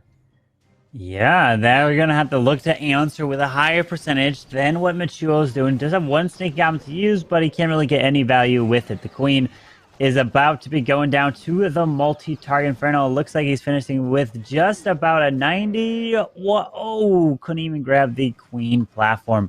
So that is just the 91% 2-star there for Michuo. So brilliant job. And we're going to have Benelux with the defense, so they can now take the lead with a 92 or higher. But they're not only looking for the percentage lead, they're looking to add a star to the board, because they know having just one attack, the door is just barely open, you got to take advantage of it. Yeah, you got to get the lead anywhere you can get it, and going against a team like Tompanite Empire, that lead is absolutely critical. Take advantage of the mistakes there. That's the name of the game here, and if they get above that 91%, then they can take the lead here. But obviously the star advantage is huge, and we'll see if they can get it done here. But I mean, Benelux Esports has been around for quite a while. This is a team that has a lot of competitive experience. They haven't been on the big stages of the World Championship like Tompanite Empire has, but that doesn't mean this team isn't absolutely brilliant in their own right. Yeah, they are both really deserving to be here. They fought through the tough competition to get to this point here in the second season, the last chance qualifiers of the Clash Masters. But what are we going to be seeing? Dragon Riders, a Lalo attack, and seeing a mix. Kind of the first attack for Benelux we saw was the hybrid. So is Benelux Esports a hybrid style clan? Because typically, sometimes we tend to see a lot of the same attacks from the clan mates, because one team of someone's really good with a certain attack, they may tend to really start to focus and hone in on that. But the problem is, if you do that, then your opponents can really plan against you, and then they can really pick the perfect bases, the trap designs. But we are coming in not with the hybrid, but we're keeping it on the ground. It's the Queen Charge Hogs. Yeah, Queen Charge Hog's very similar to the hybrid. He does end up having this enemy queen jump the wall, so the the Yetis are going to try to attack the wall to get to her. That's reducing a lot of the value. He misses the scatter shot as a result, and he doesn't get the queen down. That was a little bit of an unlucky miss there with that blimp to try to land right on top of the queen, but she just sidestepped, jumped the wall at the most inopportune time, and now he's going to start off with a little bit of a struggle. He's have to make up for that somewhere else and leave that queen standing along with the scatter shot on the left side, but he is going with the queen charge, and he will have another way to get that enemy queen down very easily, able to pick her off as he engages the CC, and this queen charge under heavy fire here from multiple expos while she fights off the hound. And that's another thing that we'd like to see with that blimp there, is to get the CC pull, and that one didn't get the CC pull either, so he has to fight it while he's under heavy fire, and that reduces some of the queen's resources to be able to continue on past this. With this queen pushing her way into the town hall, we have to keep our eye on what will this town hall lock onto in terms of, will it take on these healers? No, they're just out of range. Does make the queen invisible to try to keep her going, but notice he does still have the queen ability, which is critical, because if he didn't have it, then all the defenses on the back side of this base would absolutely shred through this queen. But she's stepping in. She's moving her way through. There's an early, really early warning ability as he pushes his way through a giant bomb, through the enemy king and that multi-target inferno. Headhunters will take advantage of the hogs being invincible. They don't need to be invincible themselves, with the hogs providing a meat shield out in front of them, an invincible meat shield at that with the ward ability, but there's the heals replacing the ward ability as he comes off of it, and you'll push him to the backside of the base. He's going to have to go in through the scatter shot with all the hogs very heavily grouped up, but they're going to break off to the bottom. They'll stay stacked up pretty heavily, which is going to hurt and increase the value of the sketch, but they start to spread out now. He needs to get this enemy royal champion down to the backside. Where is his royal champion? Is she already down? I think that she is, and this attack is getting stopped, and it's the tracks here. The queen going to continue on for quite a while here, but the warden is left stranded on the left side, and he's going to have to pick up whatever percentage he can on his own. And he's got a decent amount of time here. Maybe get out and continue to pick up a little bit, but the queen goes to the void compartment, and that is going to make this ultimately time fail, as the queen could probably continue on and finish it off on her own. So a little bit of a miss here. Yep. And this queen, unfortunately, chose the worst wall. I don't know that there was a worst wall there, but that was definitely not a great one, and he'll ultimately get stuck in that compartment to the end. Of course, she's picking the max wall. That's right there. But it is going to be the 94%. So with that, meaning they are going to be in the lead with percentage due to Michuo's 91% 2-star. So they will have the lead in this war now. Yeah. It's only a small percentage. What is that, 3 buildings? So yeah. very, very small percentage advantage, but a percentage advantage nonetheless. And we still need to petition Supercell to get that Queen Wallbreaker skin. That's right? That's necessary here, Carvin. She's good at it. No, she's really good at it. She's probably better at it than Wallbreakers. Let's be real. Or if it somehow, like, if the queen starts hitting a wall, then her skin changes to a queen wallbreaker. Yes. Skin, you know, randomize her to the extreme. I love it. Exactly. It's like, that's what she's thinking. She's going for the wall now. But still, Benelux has the advantage. So if Benelux 3-star out, they win, right? They will walk away, but still, 3-starring Comp9 bases are very difficult here. So they're going to be focused. They got a handful of attacks still to go in. But now we have Amu Allen coming in for Comp9 Empire. And we have a P.E.K.K.A. Smash with the Super Wizards and a little bit of lightning spells as well to use in the mix. Yeah, he's got the 5 lightning in the Quake, so he can't take out a scatter shot, which means he's very likely going to go for the core of the base and go after that multi-inferno in the middle. Or he could go after the single inferno, but he's going to send in a queen walk, not a warden walk, to initially punch in the base, and he'll go in there, he'll get the scatter shot down, he'll zap out the core of the base there as expected, he'll get the queen and the scatter shot while the warden and the queen work together, and then he can join in with the P.E.K.K.A. Smash as he goes into the Eagle Artillery Guard. This means he's ending onto the Town Hall. He has a blimp, and the blimp could go take it, but look at the sweeper in the Town Hall compartment. It's facing to the right there, which could potentially cause some problems, and if he's relying on the blimp to take the Town Hall, he's not leaving a lot of flexibility if it ends up missing it. So we have to be very, very careful, and we'll see if he can get this done and get in here and get the Town Hall down while the P.E.K.K.A. is coming from the left side and join it with the Queen and the Warden. Yeah, moving in with these super wizards towards this eagle artillery into this open compartment here. Giant bombs everywhere. Double giant bomb. Pops a warren ability. So he moves his way through. Doesn't protect all these barbarians that did spawn from this king, unfortunately. So they're going to be taking some damage. Not going to be able to tank as much. But moving his way through. The P.E.K.K.A.s are still alive. And he's going to send the blimp off by itself solo. Where the sweeper, though, is just looks to be pointing right in this direction. We're going to have to be careful now. Well, the bright side is he'll get a lot of additional value with Teslas popping around the town hall from the crash damage. He'll be able to take all that out. He opens it up early before the sweeper has a chance to strike it. He will get in there. He will take the town hall down with the sneaky goblins. And the healers have finally transferred forward on the left side. And they are on to the P.E.K.K.A.s. And the damage is minimal on that side of the base. He's looking good here. He's got so much force. Everything is staying together. Just needs to get that air defense down to protect the healers. And he can coast his way towards a 3-star. He's just fighting the clock now. And he'll use this for a champion down at the bottom of the base to push his way through the single inferno, and nothing is really going to stand in his way here other than the clock at this point, I don't think.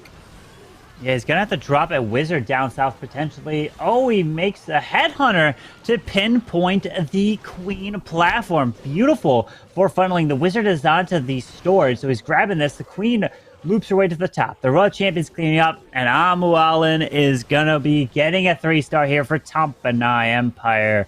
Brilliant job, which is just going to put more pressure onto Benelux to 3-star as well to stay in the lead in this war here, Eric. And now that average percentage all tied up there, 97 to 97. But if Benelux is able to answer with a 3-star, they will regain that percentage advantage, and they will be able to stay ahead in this war here. They went in that attack ahead on percentage by 3 buildings, and that's where they want to stay above this absolute powerhouse team that is Tampanai Empire. So, I mean, that's a lot of pressure, and it's only building here as Tampanai Empire stays hot on their tail. Absolutely. The pressure is mounting. So what is the next stack going to be for Benelux? Are we going to see a hybrid like they did before? Or are we going to potentially see something completely different? It's been a hybrid.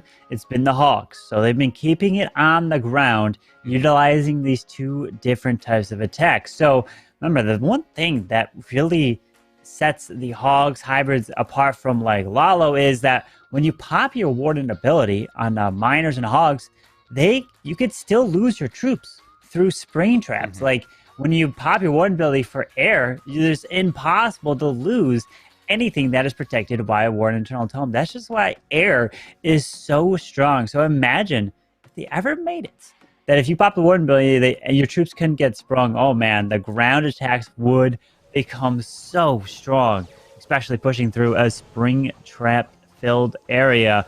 But now again, another ground attack.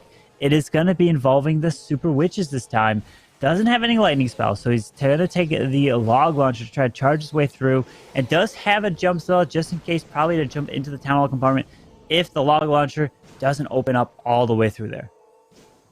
Yeah, he's got to have multi-inferno by the queen pad there, and he'll be rounding around it. He'll need to get access into there as he passes through, otherwise it's going to do so much damage onto his flank, but he drops in the Super Witches. He'll need the king to go in and get this eagle artillery down and get that enemy king out of the way, and he deploys now. He's going to be under fairly minimal damage. No tests have popped on him anywhere so far, so he'll at least not have to worry about that headache, but he has the log launcher going to shoot its way in there, pinging off some of these heavy defenses as it works its way through, and giving the access to that multi-inferno so he can ground his way into it, making sure that he deploys it pretty south on the base there to not only give him access to that multi-inferno so he can ground into it, but also to the centered one and to the town hall here. But I think he might actually get the walls open to the town hall and be able to hold on the jump for something else. But he definitely needs the king to hurry up and get that eagle artillery down. He's going to get one more round of strikes. He can pop his ability, he can take it down, and he's got a strong push. And now it's going to come down to whether the healers will stay in the right spot here, heal the right things, and they really need to step up into that rage so we can get the boosted healing here.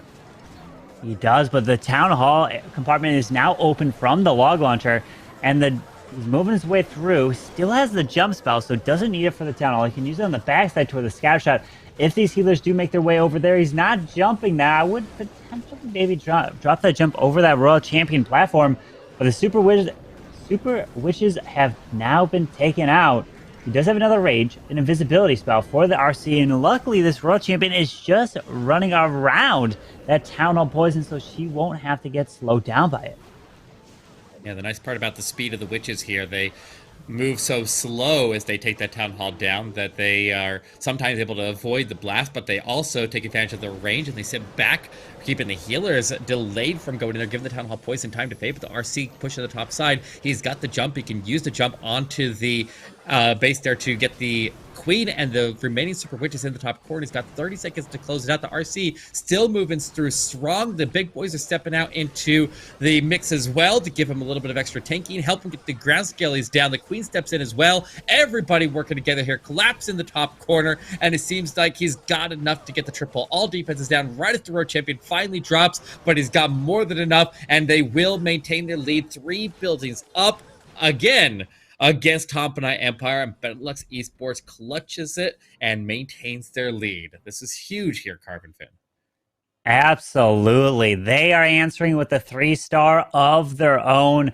Beautiful job coming in with these Super Witchers and just getting that value. The log launcher opening all the way across to the town hall, and that's the key, is popping your warden ability to really protect and make sure that log launcher gets its value as it skips across. And Super Witches are really strong, but you have to always be worried about time because they are pretty slow. So it's something that you either have to use a combination of lightning spells, or if you do just do an early warden walk, you got to start the Super Witches relatively early. You can't do the longest warden walk in an attack like this. But beautiful job.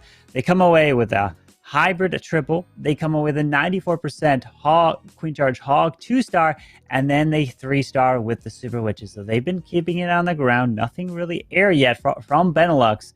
But now Tompanai. We've had a 3-star, 91% 2-star, and then another 3. So now Michael DP.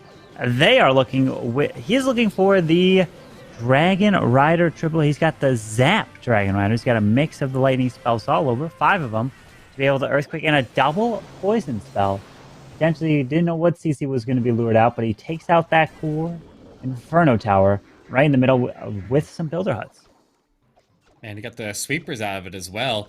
I like they always make sure that they use the Quake first so that the battle builders are forced to repair their own huts, which forces the battle builders to not be able to heal up the multi-inferno, which could potentially save it. So if you use in the wrong order, it can be devastating. And ensure they put the lightning onto the battle builders first, and then on the bottom side to finish off the multi and the sweeper. So good value, good funnel if he can connect to it, because he still needs to have the heroes go in here. They need to clear all the defenses from the edge of the base there all the way to the middle, very similar to how we do the Zap Lalos, since the Dragon Riders behave almost identically to the balloons, just with a little bit more tanky, and they can survive in the areas without air defense. Is a little bit easier because they aren't relying on a hound to provide the tanking. They rely on their own HP pools and their own tankiness to be able to survive through those areas, and that definitely has a little bit more a little bit of variety in what kind of bases they can go after. So he's going to charge his way in the bottom here after the Eagle Artillery, where there's no air defenses, where a Lalo would probably have a struggle getting through there, and the Dragon Riders will have no problem sweeping that area and then pushing their way into the enemy King and Queen on the left side, which he'll potentially have that blocking his Headhunters. He does pull some Seeking Air Mines, freezes up the enemy Queen as his Royal Champion approaches. Now he pinpoints these Headhunters straight into that Queen. Brilliant. He's going to be getting this nice value, pops the RC ability through some Teslas, keeping these Dragon Riders nice and healthy, moving their way through the scatter shot. The Queen is invisible, and she takes down the single target Infernos with 3 rocket loons still to deploy, sends them in from the top side up and around the space. And this is looking fantastic here from Michael DP.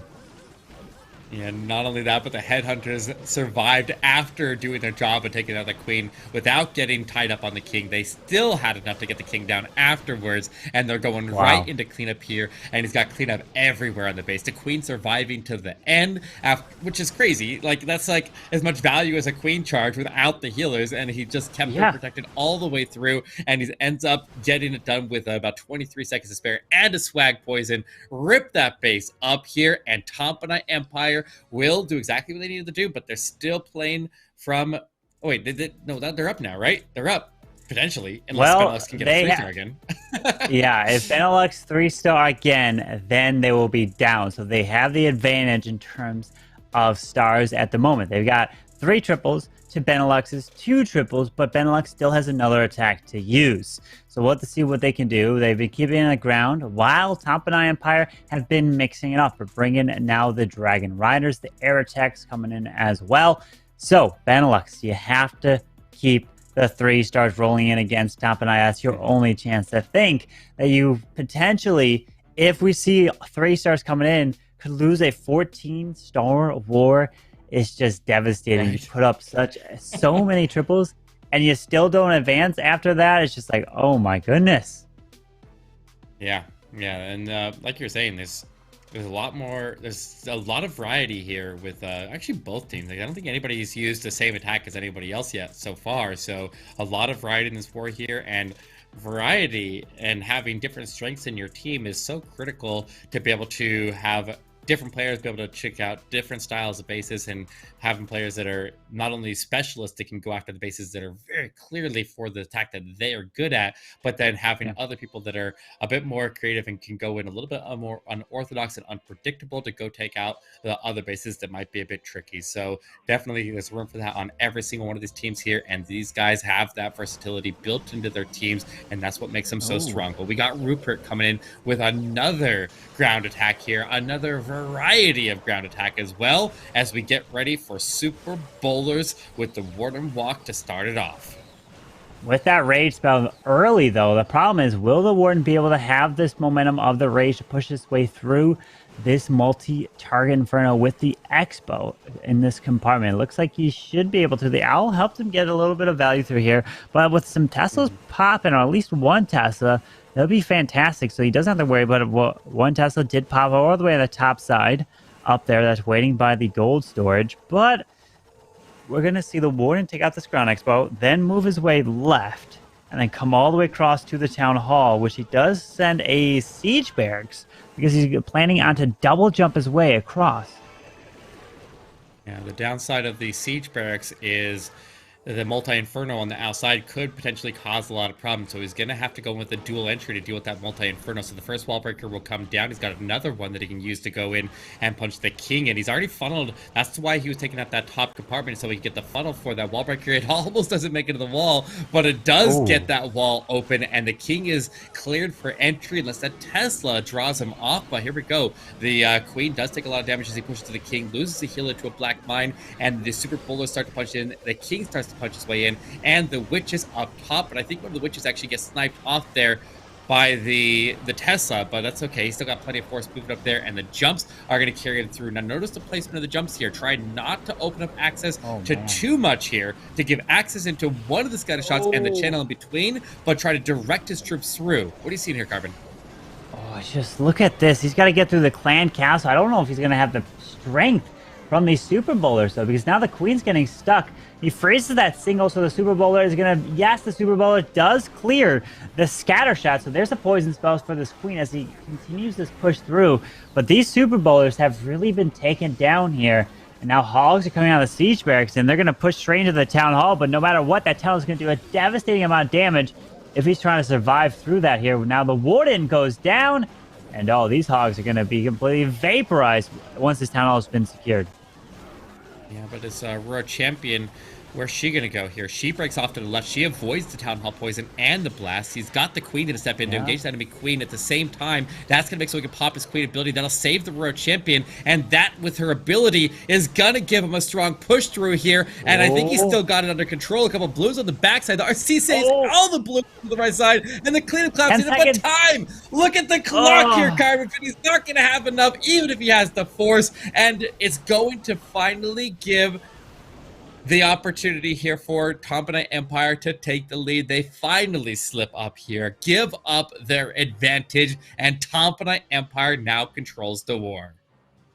They do indeed. Not only do they have the star lead, but they also have the percentage lead as well. Tampanai Empire are looking healthy right now, because if Benelux Esports comes in with a 3-star in their final attack, that would put them at 3 triples a total. But Tampanai Empire already have 3 triples. So they basically need just about like a 93% would be a tie. So a 94% 2-star for Tampanai Empire wins them the war here in this match. And because of those defenses, the 94% from Benelux, the 90% as well. But we've had the fails, the one fail from Top and I so far, which is just the 91. So they get a 94, and they will be victorious. React is looking to do it with the Queen of Charge Dragon Riders here. Yeah, almost doesn't make that blimp through, so he got knocked back by the sweeper, but ultimately does land in the compartment that he's looking for. He's able to take out everything but the Tesla in that compartment, cleared a little bit on the outside, leaves up the Arch Tower and the Tesla, but the Queen can reach those over the wall without rounding the corner, which will ensure that she goes down to the left and will engage that enemy Queen. Now, super wall breaker to get his way through there so we can go in, and he'll just need a headhunter to assist that enemy King takedown, and this Queen is home free to continue all the way across the base. He's got plenty of super wall breakers. He will still need to deal with this multi-inferno, so he still will need to open up at the king pad there to get access to it. But look at the wall, the intersection down the line there at the Archer Tower. As soon as he clears the air defense there, he can get the wall break all the way down the line to go in and take the access all the way into the town hall compartment by opening up that intersection. But he has to be patient. He has to get the wall breaker exactly where he wants. And I love the use of the Yeti to take out the air defense to ensure that the Queen is going to surge inside of the base here and take out these interior threats. Yeah, this Queen's continuing to push through with the wall breaks. Ooh. Look at that. Wall breaks again because the Archer Tower's in that little corner there, but the Queen does lure out the CC. Poison spells down. The Eagle Artillery does activate, so a combination of the CC, a ground expo, the Eagle Artillery, and the sweeper pushing these healers back is going to be annoying here. Needs to try to keep this Queen up and healthy. She looks fine here. But now the Eagle Artillery does switch off to these Dragon Riders as they're coming in towards this Eagle. The King's already down, and the Royal Champion, so he's investing everything here for this Queen to step in for the Town Hall. Yeah, I'm a little bit worried that he potentially wanted that extra wall breaker. He ended up having to burn 2 to get the Queen where it needs to go. He had to invest it, which means he doesn't have a way to get the King into the base, which means that King is potentially not going to get the value into the Scattershot compartment, and the Dragon Riders are going to have to deal with it. The Queen is going towards the middle of the base here. Her healers are potentially in danger. He makes them invisible so that the Town Hall can't target him, but he still has a Queen ability. The Queen is reaching over the wall there at the CC. She takes it down. She runs back to the Town Hall, and she can pop her ability to take it down, but she's not going straight to it. Oh, she does. I thought she was going to the battle ability there, but she takes it down, and he's now got to get this bottom compartment cleared here. He's not out of this yet here. 28 seconds. Still remember, he needs struggling. He needs a 94. He needs a 94% right here. And oh no, the Queen goes down. The King 87. He's racking up this percentage slowly. The Owl goes down 88. Uh-oh, the Minion. He's got a Wizard. 10 seconds, 88. Oh, he drops him out of the Archer Tower at 94 for the win. But if he doesn't, then Benelux has a chance. 3, 2, 1. Oh, no. Oh, my gosh. Oh, 89. This is wild. Benelux Esports with an opportunity. You never know what's going to happen when the percentage and the stars stay this high all the way through the war. All Top and I Empire can do now is sit back, keep their fingers crossed here, and hope that their base can hold as Benelux Esports comes in for the final attack. If they triple this, they win. They will move on they have to the playoffs and join the other 7 teams that have qualified. And this is a huge moment for them, but the pressure is immense here. It is huge. They win. They're going to be in the playoffs, but then they will be looking to also try to be coming in with, it's all been ground attacks. That is really the question, but we're going to have to see what is going to be the plan, right? So it's 13-10. So they need the 3-star in order to win this war. Can they do it? We have the Warden off to the right side, starting off with a Warden walk. Does have super bowlers. So he's taking the risk. He's going all out. And I mean, at this point, you have to. Yeah, it's going in opposite of the Town Hall with the Log Launcher. It's 3-star or nothing here. You're either walking away with a seed to the playoffs, or you are going home empty-handed here. 20,000 $100,000 of prize money in this tournament. And if this triple doesn't go through, you'll walk away with absolutely zero of it. So Rick gonna finish his boardwalk off here, take out this air defense. Wall breaks 2 separate walls open to make his entry into the base where he can send in the Super Bowlers into one. He can put the king into the other. He's already funneled out the bottom corner. The king comes down. The Super Bowlers deploy. And here we go, Carbon Fin. The push and the final attack of the war here that determines everything. That Eagle locked down to some of these Super Bowlers. The Warden is pushing his way through. The log launcher needs to open up the core. It's slowly red air bombs being pulled by that one Coco Loon. Unbelievable. Wow. Oh, that Warden is going to get locked down too, so his abilities going to be forced. These Super Bowlers, where are you going? They're beating their own wall, and the king went on the outside of this base now. Uh-oh. Okay. Where are they going? The queen is still in the middle. The Super Bowlers, they're going to have tanking on both sides of them right now, potentially, if the queen and the log launcher troops can move up. But the queen is stuck on the lava hound. The lava hound is the worst possible CC that you'd want to be running into right now. He would have rather had anything else, but the ice golems that come out of the log launcher are going to freeze everything up in the middle of the base there, give him a little bit of relief of the damage here. But the queen holding on to the healers, she's going to have to march all the way up the gun to this base here and take the town hall while the Super Bowlers get smoked by the multi-inferno. The Road Champion trying to search in there and save him. The king searching on the outside, going to work on the Tesla farm. The queen steps in, but does he have enough punch to finish it? He's still got the rage. He's got the jump. The queen can get access to the flank and move over to the multi-inferno with not a lot of damage over there. Just the Warden statue on the backside is the heaviest damage output, but he has to get the king of the Road Champion to survive. RC has her ability covered. There's still a chance here. He's got plenty of time. He has a small chance. The queen's got her ability. Freezes up that multi to try to keep these healers alive for this queen. Pops the RC ability.